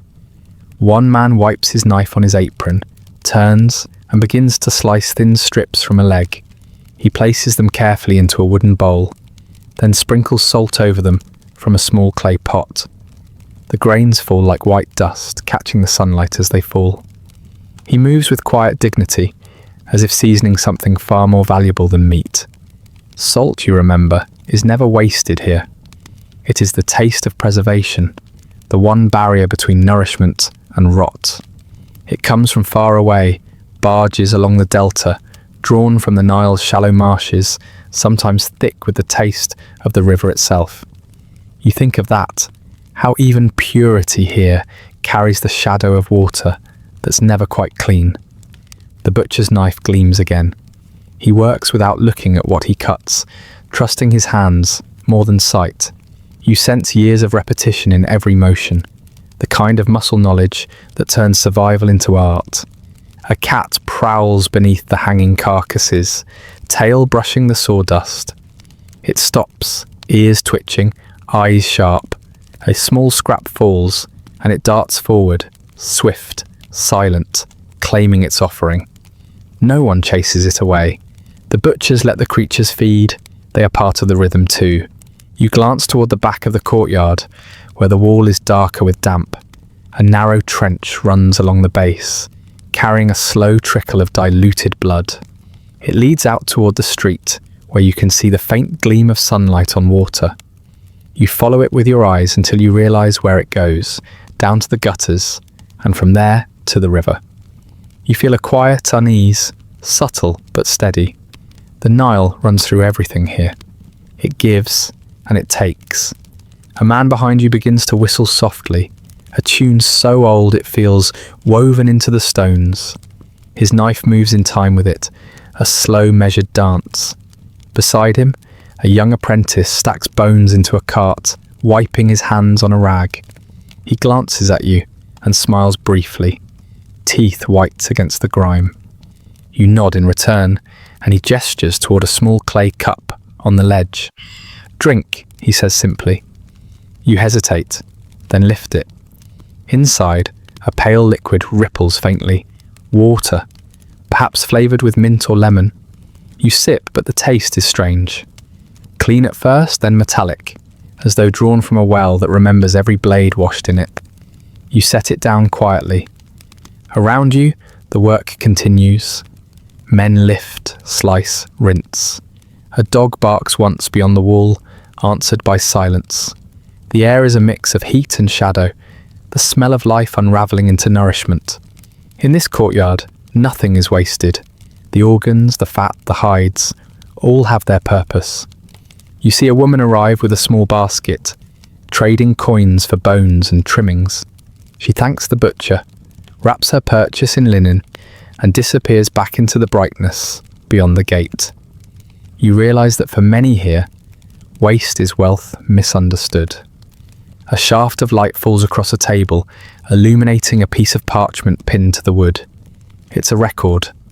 Names, weights, numbers written in ink that has bled slightly over time.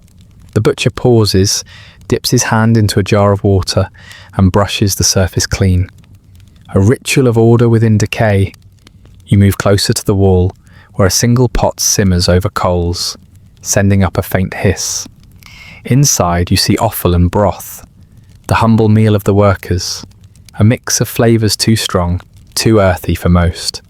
The smell rises thick and familiar, iron, salt, and something faintly sweet. A boy stirs it with a wooden spoon, his eyes half-lidded from the heat. "Breakfast," he says simply. The word feels both tender and absurd here. You stand still, feeling the warmth from the coals on your skin. The courtyard's quiet rhythm begins to fold itself around you again.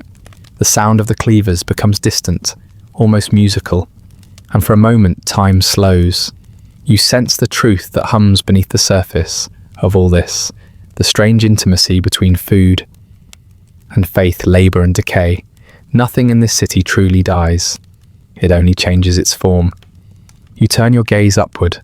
The wall of the mosque towers over the courtyard, its stone cool and mottled. A line of calligraphy runs across it, half hidden by shadow. The words are old, the meaning simple. All that lives returns. A breeze stirs the hanging cloths. The scent of blood mingles with the smoke of myrrh. For a heartbeat, the courtyard feels timeless, an ancient organ still beating beneath the city's newer skin. Then, slowly, the rhythm of work resumes its full pace. A shout from the far side, a clatter of wood, a new animal brought through the gate. The men move to make space, their faces calm, practiced. You watch them, hypnotized by their composure. There is beauty in the precision, even when the air is thick with the proof of mortality. Here, in the shade of the mosque wall, life and death negotiate without words. You leave the courtyard quietly, stepping back into the sunlit street. The brightness feels sharp after the shade, the air lighter, carrying the faint sweetness of honey and smoke. The hum of the market folds around you again, the living sound of the city reclaiming you from its hidden chambers. Somewhere ahead, the scent of cooking drifts faintly on the breeze. It smells of spice and salt, roasted meat, and something less identifiable, something that stirs both hunger and caution. The sound of water trickling in the gutter follows your steps, carrying the memory of what you've just seen. You walk on, deeper into Cairo's heart, where appetite waits like a promise whispered through steam. The air shifts as you leave the butcher's courtyard behind. The sunlight feels different here, cooler, filtered through awnings of faded linen. The street narrows again, winding into a quieter part of the bazaar, where the smell of blood fades, replaced by something sharper, more complex aesthetics. You smell it before you see it, a dense perfume of herbs, resin, and smoke, layered so thick it makes your head swim. Clove and vinegar, rosewater and ash, burned myrrh clinging to your tongue like dust. You follow the scent until it opens into a row of narrow stalls, each crowded with bottles and bundles. Glass jars glimmer in the dim light, filled with things you can name and things you can't. Powders the colour of rust, roots that twist like fingers, stones flecked with gold. This is the street of the healers. Men and women move behind their counters with the gravity of priests. They grind, pour, stir, whisper. Every motion here suggests knowledge older than the city itself. One apothecary, his beard stained with saffron, leans over a mortar, crushing what looks like dry bark and salt into a fine yellow dust. The pestle moves in slow circles, steady as breath.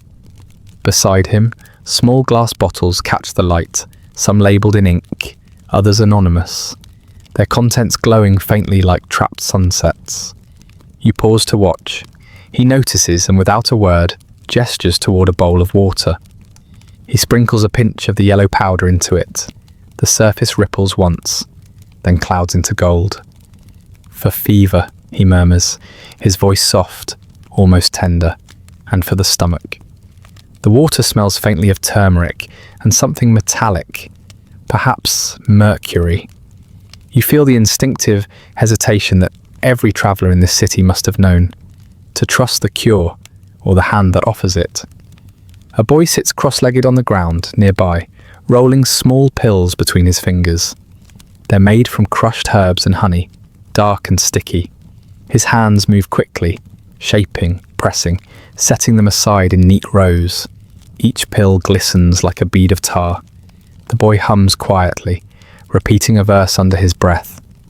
Perhaps it is a prayer, or perhaps it is only to keep rhythm with his work.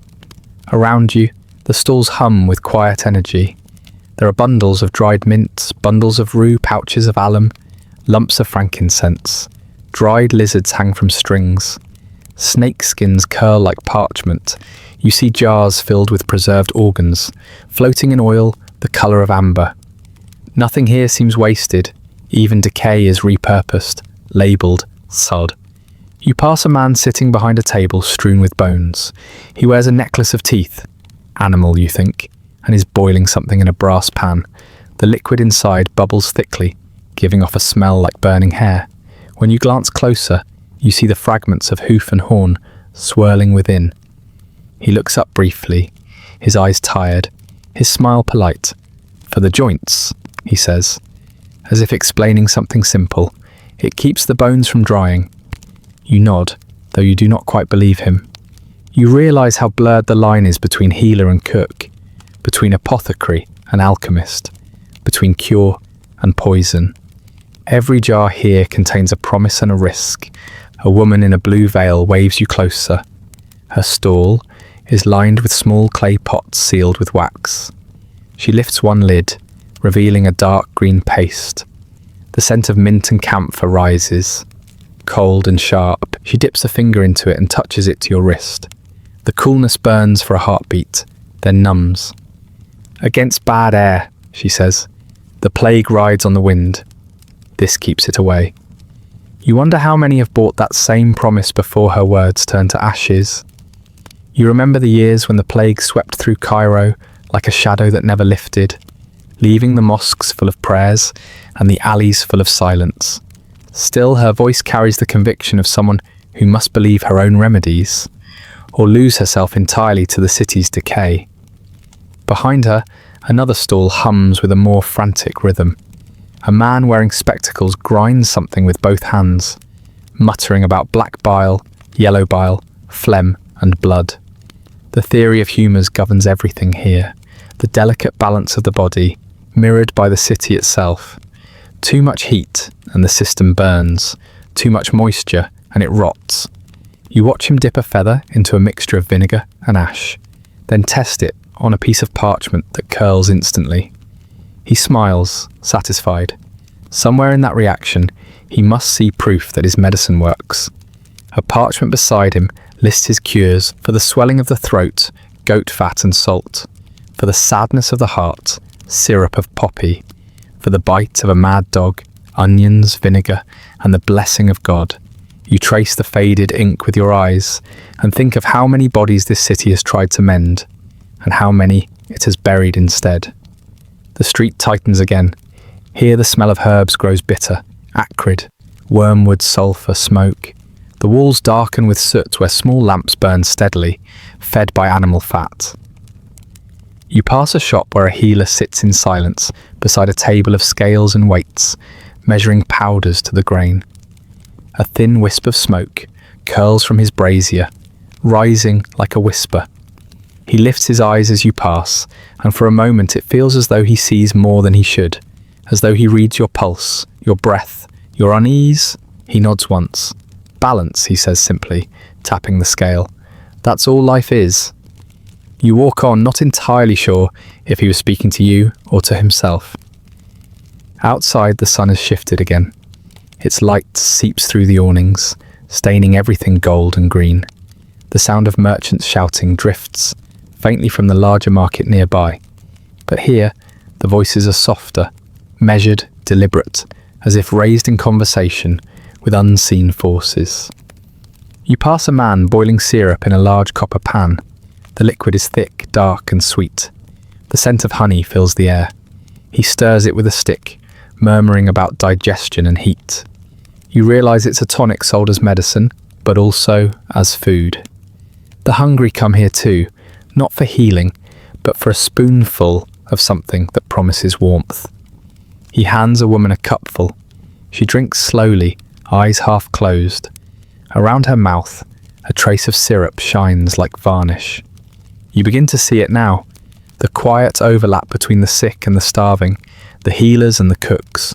One sells broth to fill the stomach, another sells potion to calm it. The difference, perhaps, is only in the story they tell. A small sign hangs over a stall ahead, its writing faded. House of Remedies and Refreshments. The owner stands among jars of dried figs, coriander seeds, and crushed rose petals. He scoops a measure into hot water, stirring it into a cloudy drink. It soothes the body, he says, and sweetens the breath. You sip. The liquid tastes of dust and honey. It leaves a film on your tongue. You can't decide whether it helps or harms, but it makes you strangely calm, like something between medicine and memory. The alley widens slightly, opening into a courtyard shared by apothecaries and cooks. On one side, cauldrons simmer with broth. On the other, glass jars glimmer with elixirs.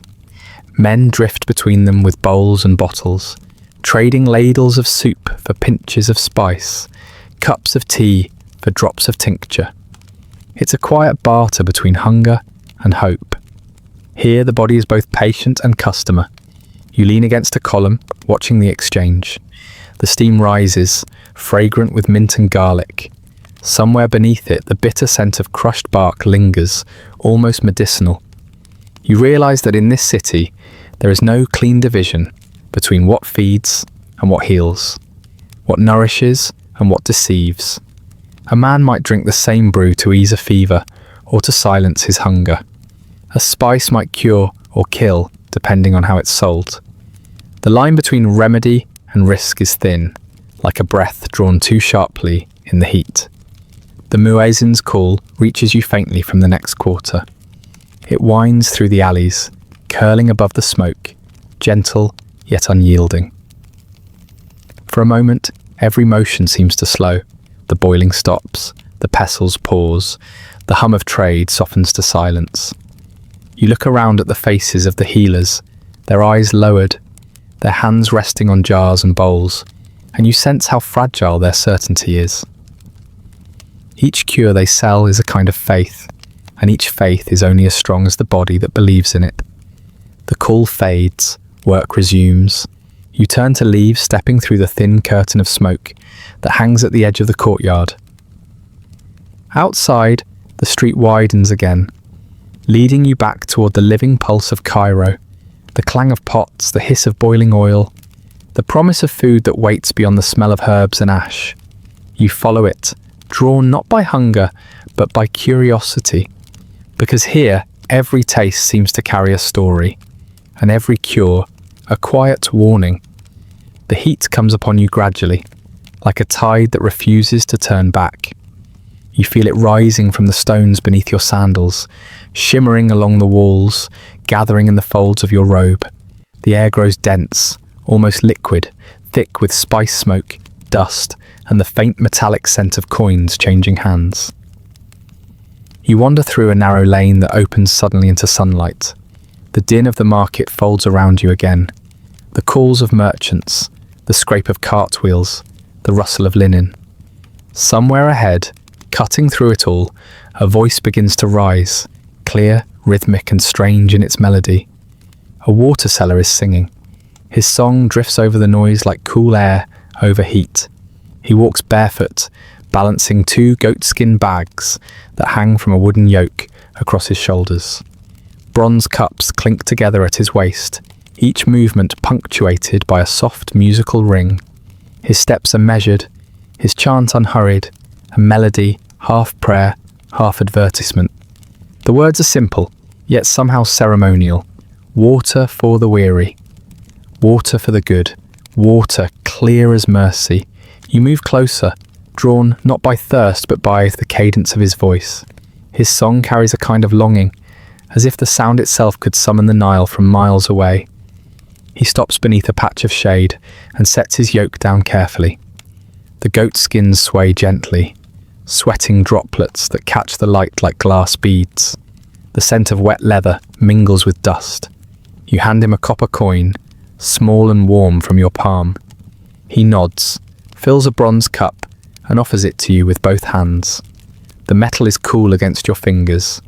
The water inside glimmers faintly green, the surface trembling in the sun. You lift it to your lips. The taste is not what you expect. It carries the faint memory of the river. Clay, algae, something ancient and alive. There is freshness in it, but also something unsettling, like the echo of a long journey through unclean vessels. It is not poison, but neither is it pure. You drink anyway. The city demands such small surrenders. The water seller watches with quiet pride, perhaps mistaking your pause for admiration. He dips another cup and drinks deeply himself. From the northern canal, he says, sweet today. The silt has settled. You nod. The words mean little to you, yet they seem to comfort him. Behind him, 2 boys carry clay jars on a cart, their rims sealed with wax. The jars are stamped with the emblem of a guild, an attempt perhaps at quality assurance. You can see the cracks running through the clay, patched with straw and resin. In medieval Cairo, water was a business of faith. The city lived on the edge of thirst, its wells shallow, its pipes few. Every drop came from the Nile, hauled through canals and cisterns, traded like any other commodity. The water seller's trade was not just survival, it was ceremony. Each day he walked miles, refilling his skins at public basins or at the houses of the wealthy. The poor, those who could not reach the river, relied on his song to find him. He begins to sing again, moving down the lane with his gentle, swaying rhythm. The sound fades and returns, echoing between the sandstone walls. You follow at a distance, watching the way people respond to him. A woman in a black veil stops him for a sip, cupping her hands like a prayer bowl. Her child runs up laughing, only to be scolded and sent away. The water seller never refuses, but he knows who can pay. There's a quiet elegance in his work, something ritualistic. Each pour, each clink of the cups, each verse of his song feels older than the city itself. Yet beneath that beauty lies the truth that everyone pretends not to see.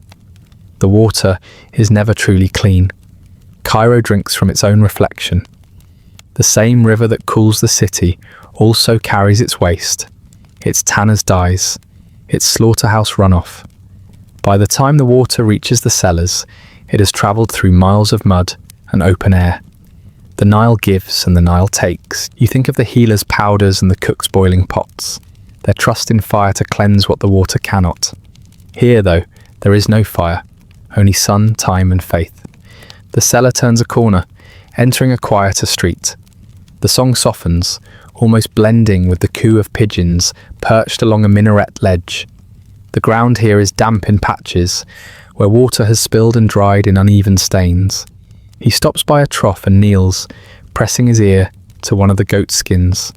The faint gurgle inside tells him it's nearly empty.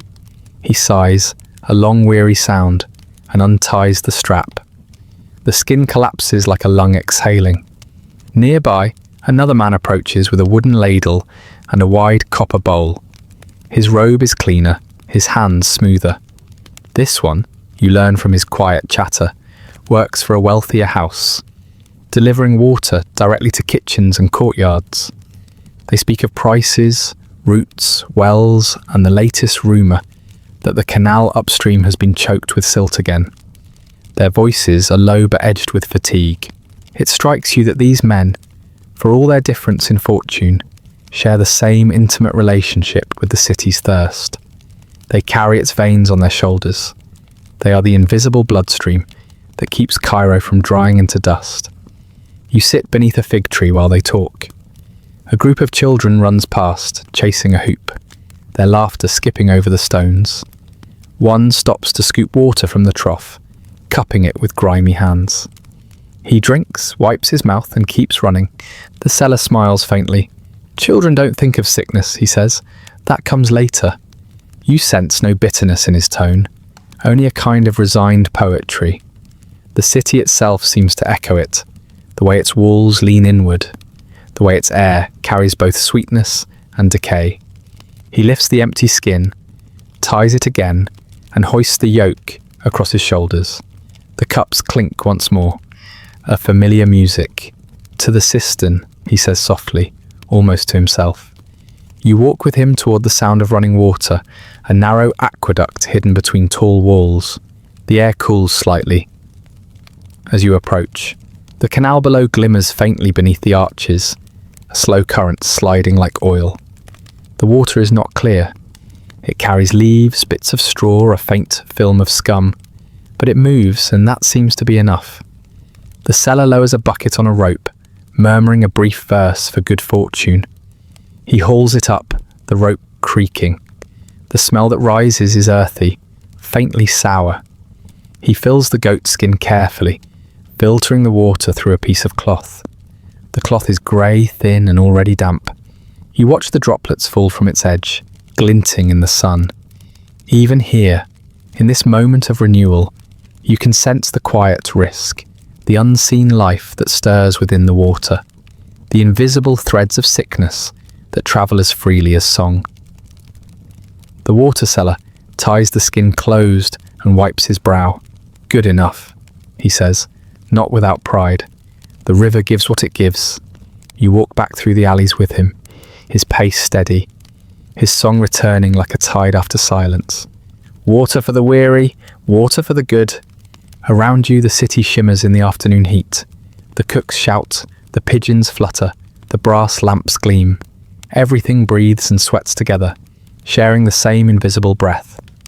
The seller stops again, this time outside a group of workers unloading sacks of grain. He pours water for them, one cup at a time. They drink without hesitation, wiping their faces with the backs of their hands. The sound of their thirst is almost sacred, the simple music of life continuing, despite itself. When he finishes, he rests against the wall. His song fades to a hum, and the street exhales with him. The bronze cups dangle at his side, tapping gently as the wind stirs. You can smell the faint residue of the water, earthy, metallic, alive. You realize, watching him, that Cairo survives not on purity, but persistence. Its people drink from doubtful wells, eat from open fires, heal with uncertain powders, and yet they endure. The city endures. You look toward the distance, where the sun trembles over the roofs, turning every dome and spire to molten light. The heat shimmers. The air hums. The water seller lifts his cups once more and begins his song anew, steady as a heartbeat.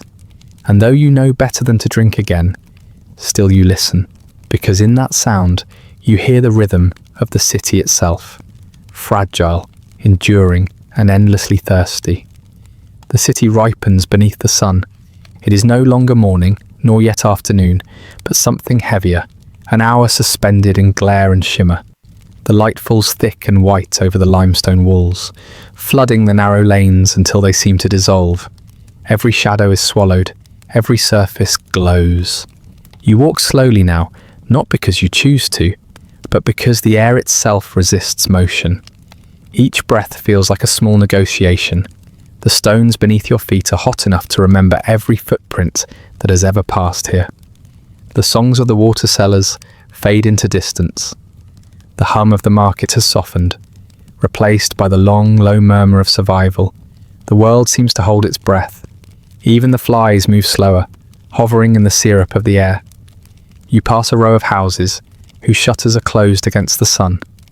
Beneath them, merchants sit half asleep, heads bowed, their wares covered with linen cloths. A donkey swishes its tail in irritation, too tired to bray. Somewhere nearby, oil sputters faintly in a pan that no one is tending.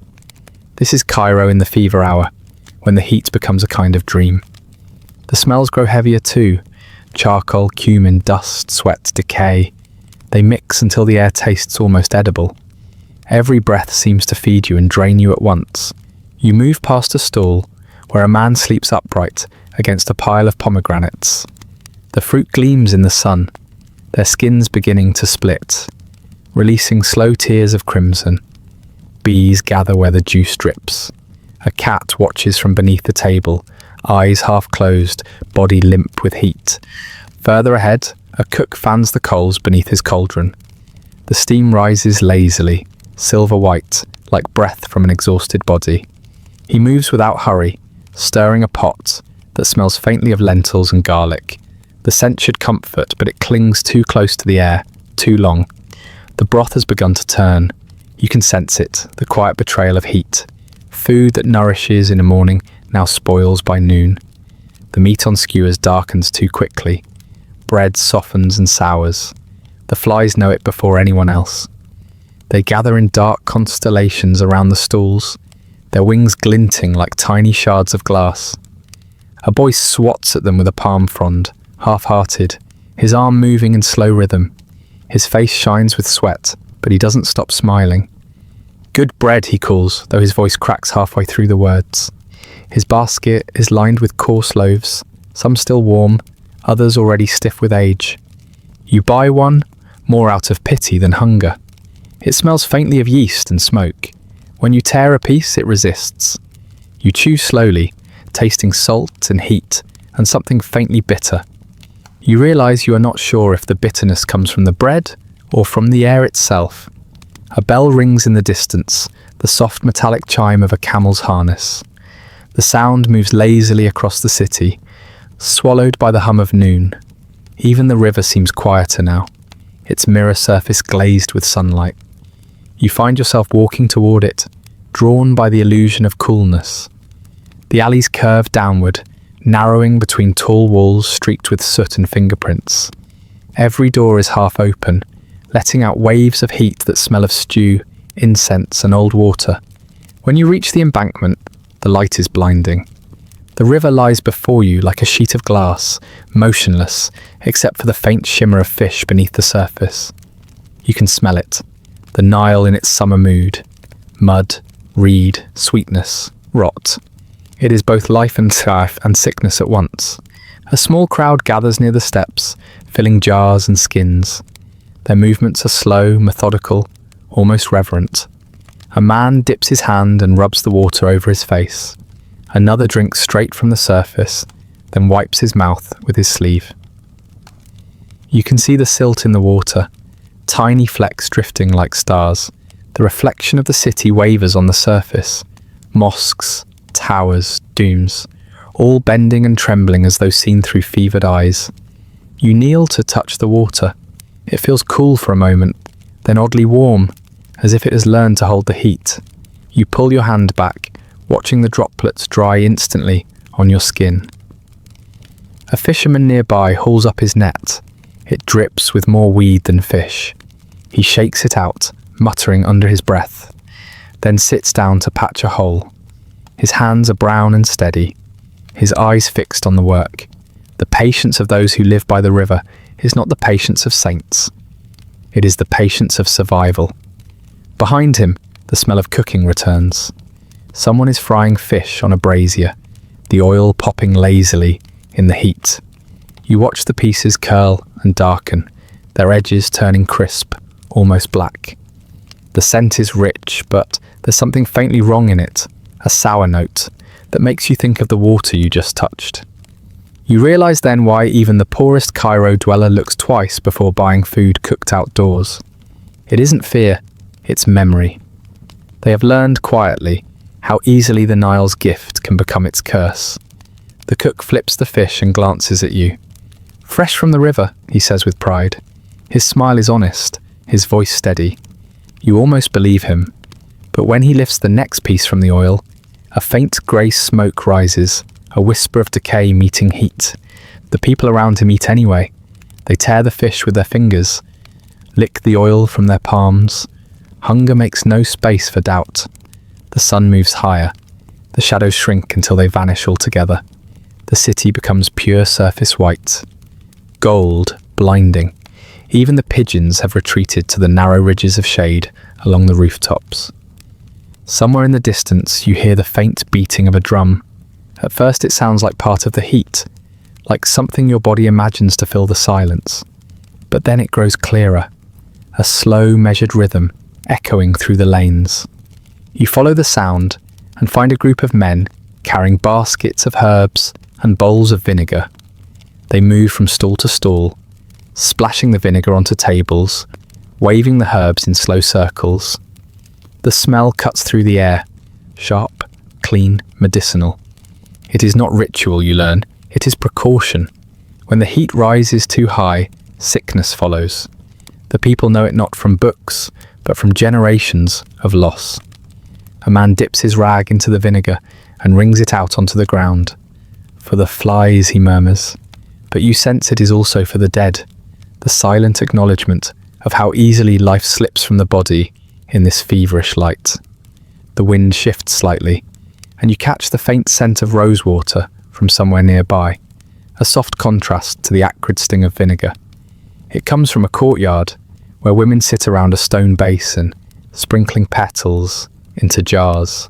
Their hands move gently, methodically, as if the act itself cools the air. You pause to watch. One of them looks up and offers a smile that barely lifts her lips. Her skin gleams with sweat, her veil damp at the edges. Still, there is grace in the motion of her hands. Even in this stifling hour, the city keeps finding ways to make beauty out of exhaustion. You walk again through lanes where the sound of the muezzin begins to build. The call rolls over the rooftops, soft at first, then rising with strange clarity. The voice does not fight the heat, it moves with it, a ribbon of sound unfurling in slow arcs. The city seems to respond, a stirring of curtains, a murmur from shaded rooms, a sigh from those too tired to stand. For a moment the fever loosens its grip. You find a patch of shade beside a crumbling wall and sit down. The stone is warm beneath you, but it feels almost kind. A breeze stirs faintly, carrying the smell of river water and old bread. You close your eyes and listen to Cairo breathe.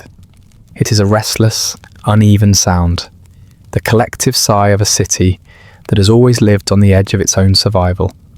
Every sound is softened by heat, the hum of flies, the shuffle of sandals, the low murmur of prayer. Time stretches. The sun holds everything in suspension. You feel yourself sinking into the rhythm of the place, not as a visitor, not as a witness, but as part of its quiet fever. And when you open your eyes again, the city has changed colour. The white glare is fading into gold. Somewhere, a cook lifts the lid from his pot, tasting what remains from the morning's trade. The water sellers return with refilled skins, their songs gentler now, their steps slower. The fever breaks not with a storm, but with a sigh. You stand brushing the dust from your hands, the warmth of the stone lingering on your skin. The streets begin to move again. The world, for all its heat and hazard, begins to wake anew. The heat retreats slowly, like a tide drawing back into itself. Cairo exhales. The stones release their stored breath. The streets uncoil. The day's noise, long pressed flat beneath the sun, begins to stir again. Footsteps, voices, the soft clatter of copper. Evening comes not as relief but as disguise, laying a thin veil of shadow over what the light has made too clear. You walk beneath arches that still radiate warmth. The air smells of baked earth and cooked oil, of water turning stale in earthen jars. The city, once blinding and white, now softens into shades of amber and smoke. Lanterns blink awake one by one, their flames trembling in the faint wind rising from the river. The stalls reopen. Charcoal glows again in shallow pits. The voices of merchants return, cautious at first, then louder, hungry to make up for the lost hours of heat. The rhythm of Cairo resumes, as though the afternoon stillness never existed.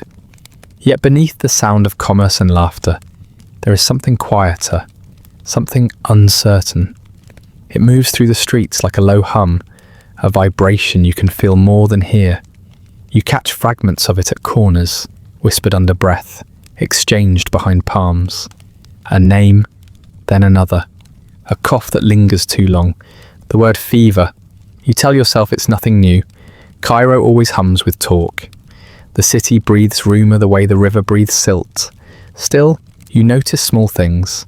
A woman rinsing her hands again and again in vinegar water. A baker wiping his brow, not from heat, but from unease. A child's voice calling for someone who doesn't answer. The evening air carries a scent not entirely familiar.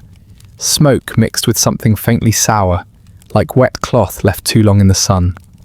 You follow it without meaning to, down a narrow alley lined with clay walls and hanging baskets. At the end, a small crowd stands gathered around a shuttered door. No one speaks.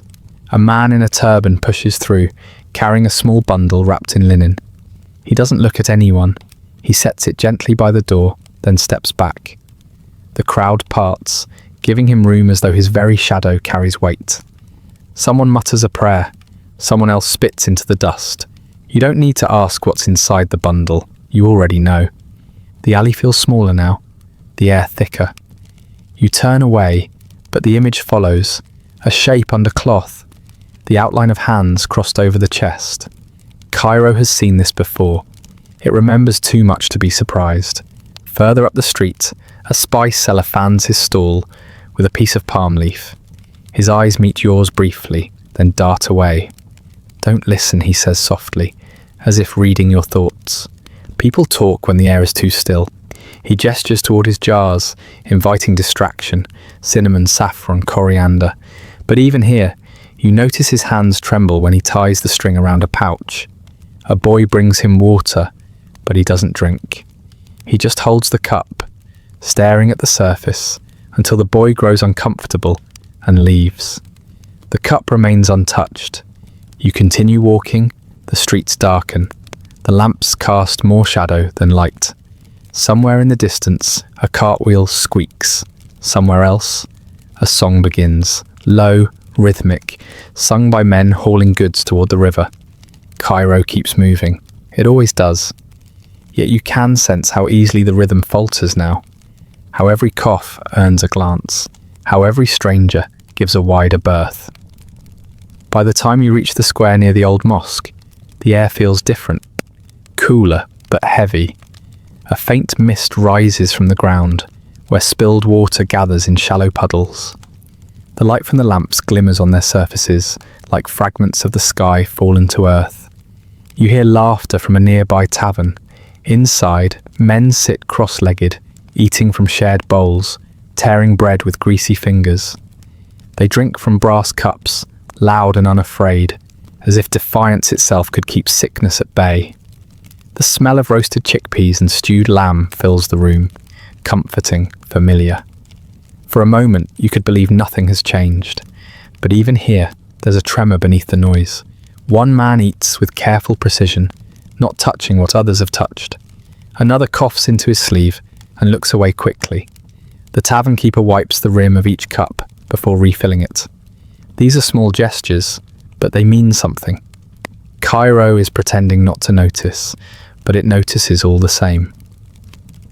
You step outside again, into air that feels thick with silence. A muezzin calls from a nearby minaret. His voice quivers slightly, lost in the rising wind. You watch as people hurry home, pulling their shawls tighter. Doors close faster now. Windows shutter with soft thuds. The city begins to draw inward, folding in on itself.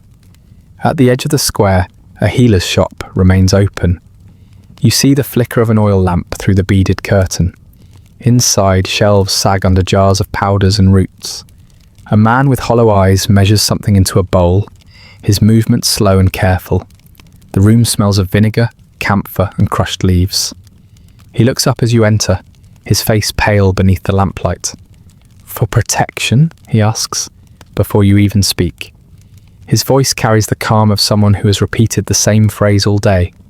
You nod. He reaches for a small vial. "Rue, myrtle, and vinegar," he says. "Boil it, breathe it, keep it near your pillow." His hands tremble slightly as he corks the bottle. "The air is changing," he adds, almost to himself. "Too thick, too warm. It keeps things alive that should die." You pay him, though he doesn't count the coins. His eyes drift toward the street, as if he's waiting for someone who won't return. When you leave, he's still standing by the door, watching the empty road. The night deepens. The hum of the city dims. A strange quiet takes hold. Not peace, but pause. You pass a row of homes where incense burns in clay bowls at every threshold. The smoke curls upward, thin and silver, leaving the faint scent of frankincense and fear. An old woman sits by one doorway, sprinkling salt in small circles on the ground. She hums softly, a melody with no words. When she notices you, she stops. "They say it travels through breath," she whispers. "Through touch, through food." Her eyes glint in the dim light. "You should not eat what others cook." You want to ask more, but she has already turned away, muttering prayers under her breath. The wind shifts again, carrying the faintest sound, a cart creaking, its wheels dragging against stone. You follow it instinctively until you see two men walking beside the cart, their faces covered with cloth. On the cart lies another bundle, larger this time, shrouded in rough linen.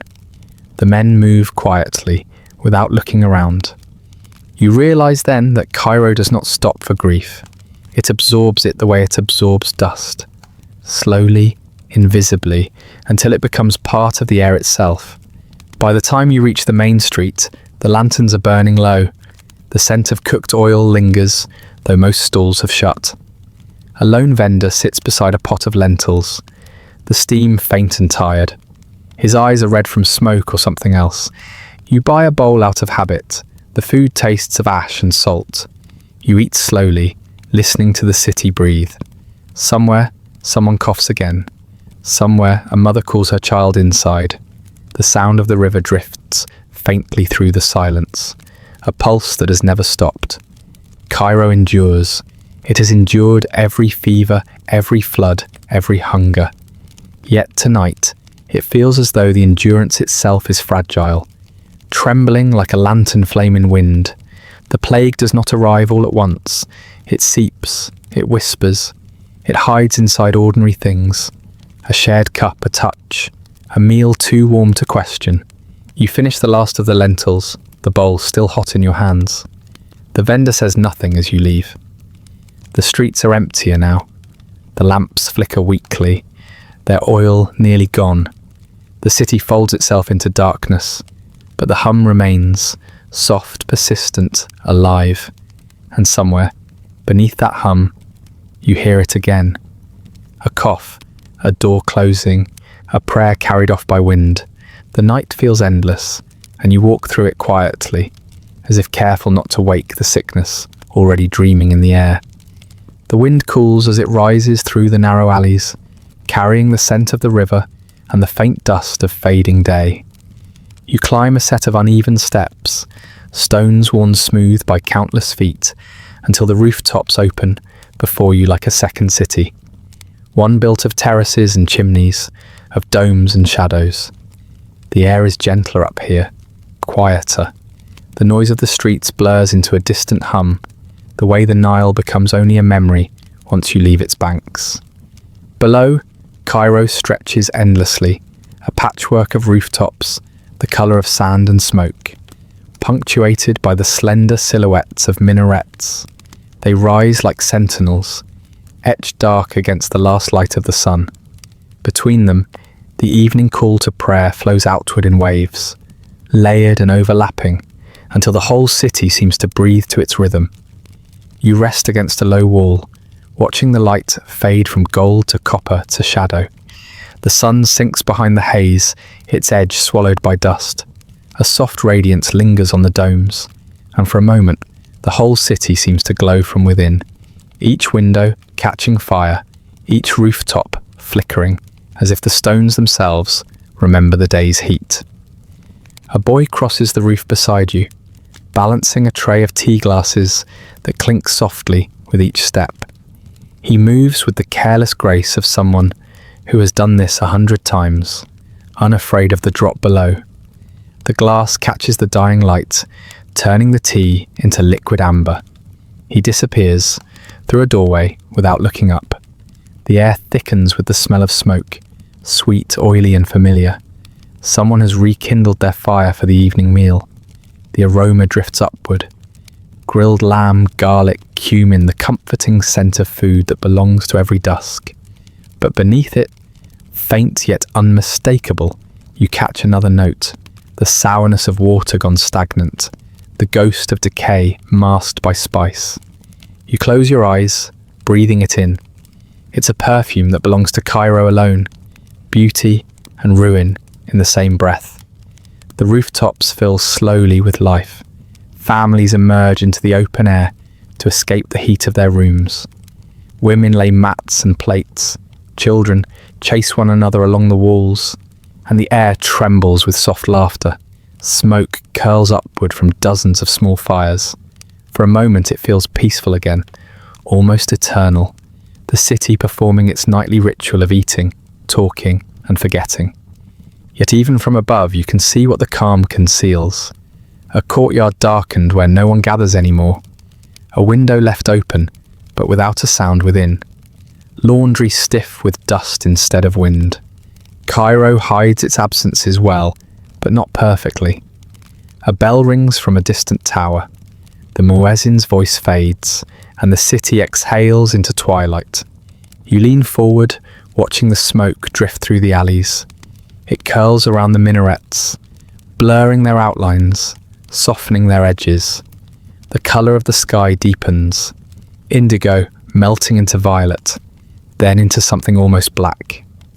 The first stars tremble faintly above the domes, reflected in the shallow basins of rooftop water jars. Somewhere, a musician begins to play a reed flute. The notes wander through the air like lost birds, fragile and slow. They mingle with the distant crackle of fires and the faint clang of pots. There is something hypnotic about it, as if the city itself is half asleep, dreaming of what it once was. Below, you can see the market street still glowing in patches, lanterns swinging above empty stalls, the few remaining vendors calling softly to those passing by. Their voices are tired, but they linger, unwilling to surrender the night entirely. A man selling roasted chickpeas shovels coals beneath his brazier, the fire reflecting in his eyes. He stirs the pot slowly, rhythmically, as if his motion alone could hold back the dark. You can almost hear the hiss of oil, the faint pop of splitting shells, but you also see how he hesitates before tasting his own wares.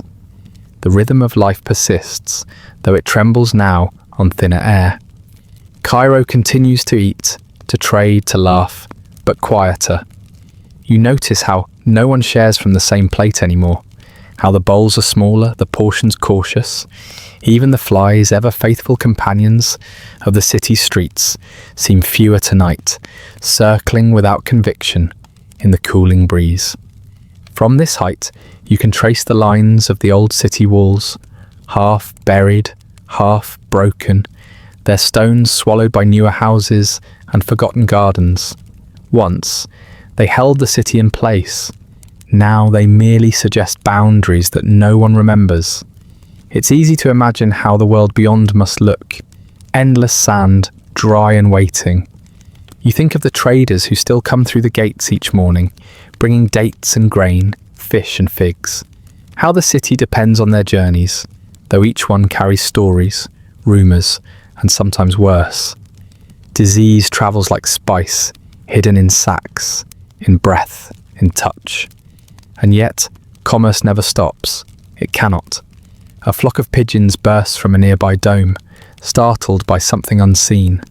They spiral upward, wings flashing silver in the last light, before disappearing into shadow. Their sudden flight leaves the air still again. You look down at the streets once more. The fires are dimmer now, their glow caught in the drifting smoke. The laughter has quieted. The music fades. One by one, the rooftops empty as families retreat indoors, their silhouettes vanishing behind curtains and stone. Soon, only the cats remain, silent, watchful shapes, weaving between clay pots and parapets. They move like smoke themselves, their eyes gleaming briefly in the lamplight before vanishing again. The night deepens. The wind carries the scent of roasting meat again, mingled now with the sharper tang of ash. You can taste it on your tongue, the same mixture of comfort and unease that has followed you all day. You think of how easily the city disguises rot as warmth, how spice can mask what should not be eaten, how habit turns danger into routine. Cairo does not lie, but it distracts.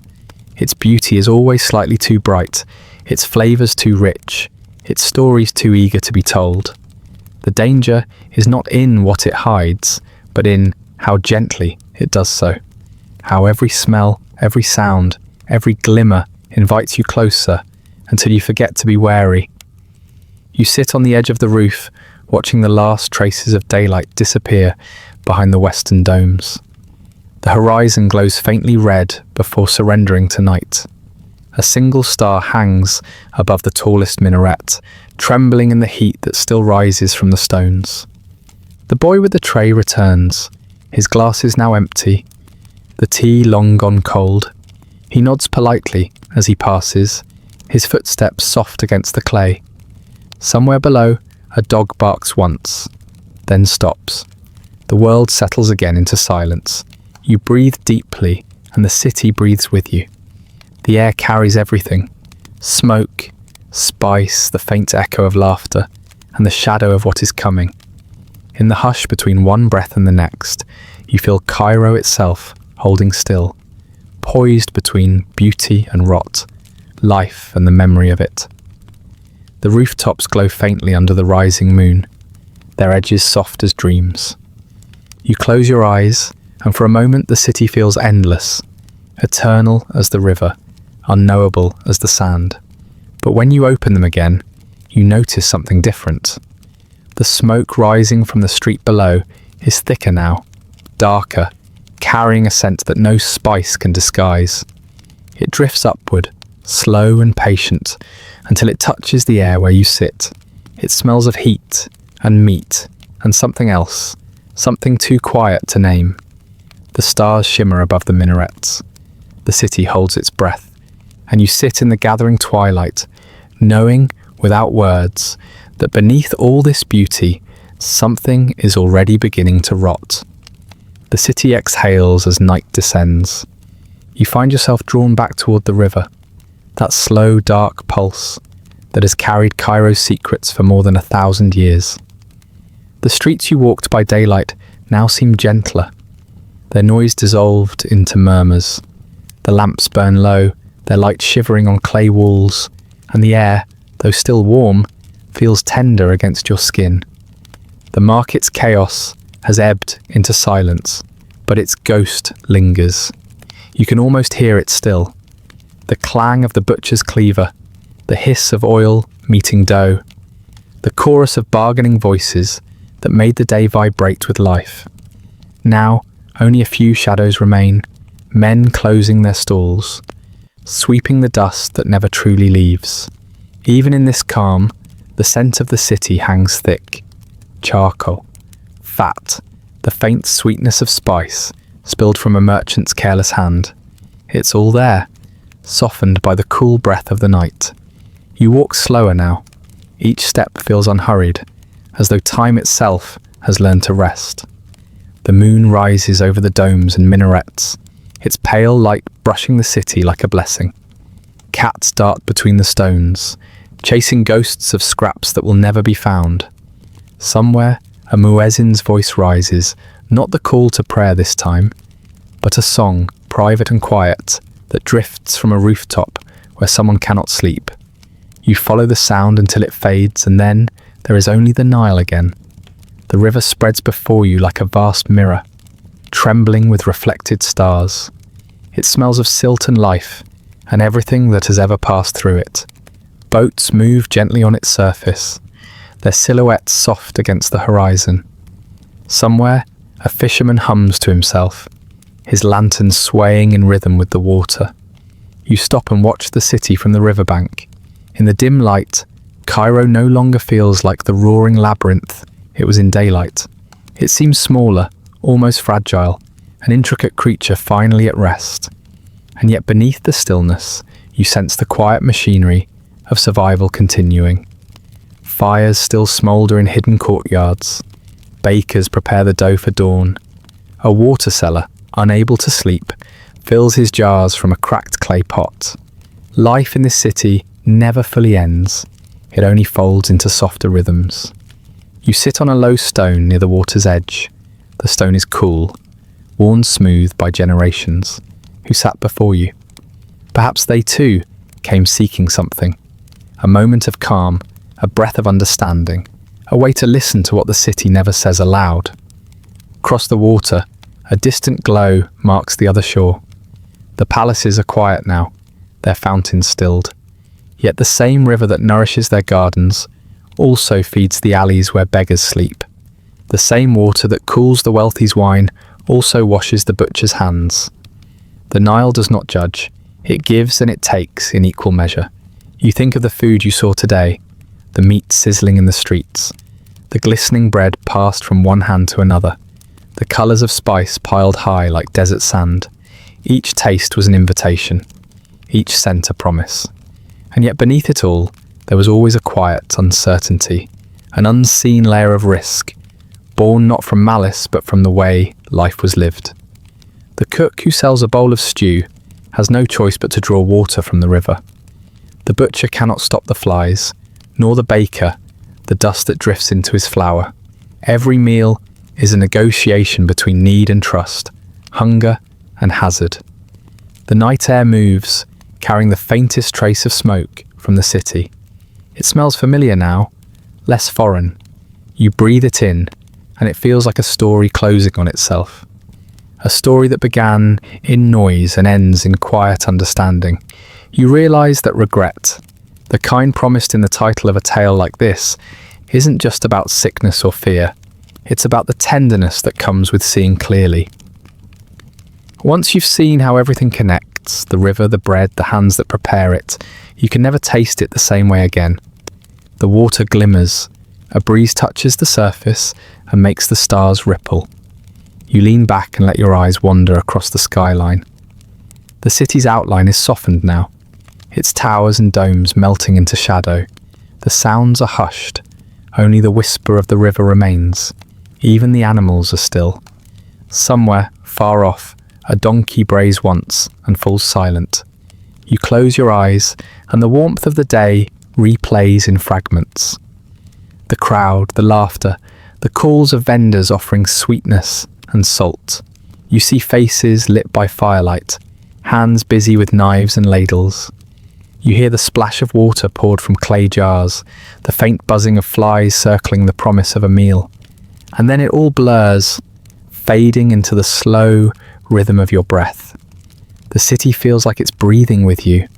You can almost feel its pulse, the deep, endless heartbeat of a place that has lived longer than memory. It's there in the stones, the walls, the river. Every ruin once smelled of bread.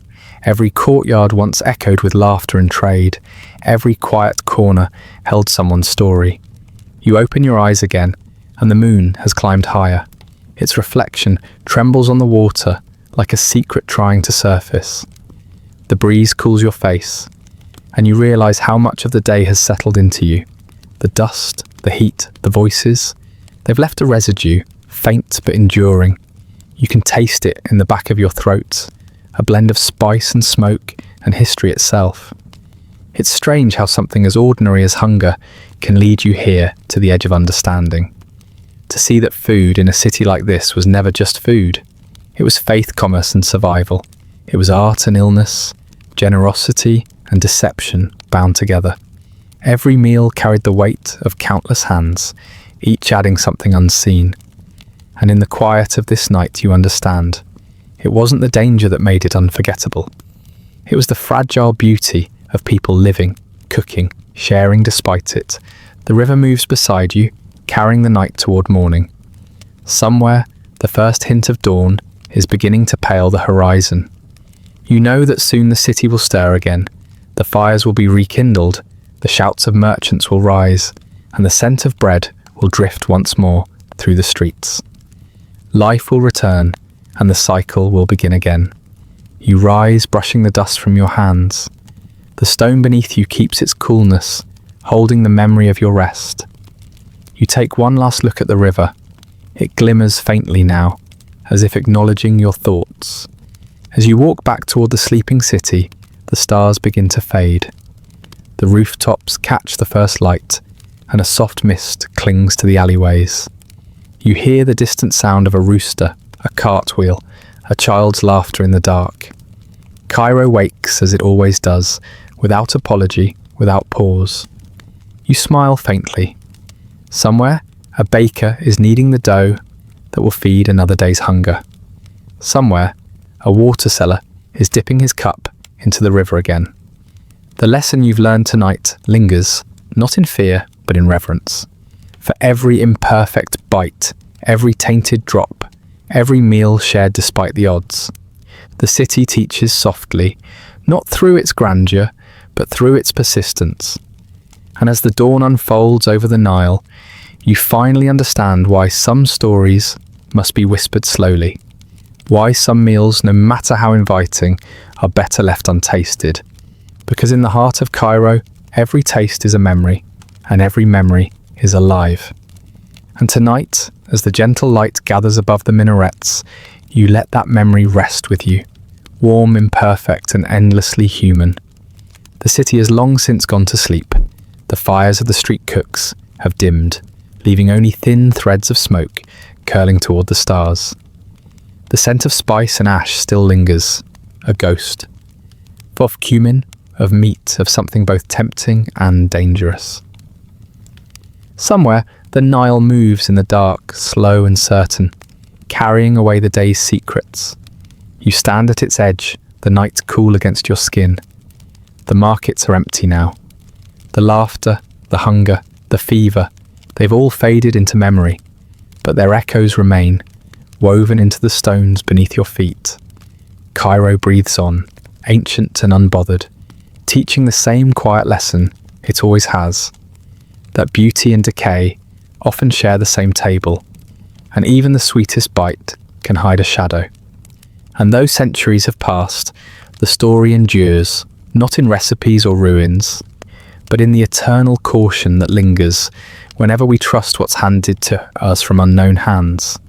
The fires have gone out, yes, but not the warning they whispered. It lives on, soft as the river's murmur, patient as the night. And that brings us to the end of tonight's story. Feel free to like, subscribe, or leave a comment with another forgotten corner of history you'd like explored next. If you'd like early access to these quiet wanderings through time, aid-free audio versions, or simply wish to support the show, there's a link to the Patreon in the description. If you're listening on a podcast app, a rating or review helps others find their way to these stories. And special thanks to the supporters who make this show possible, including our chroniclers, Andrew S. and Rich Davis. Sleep well.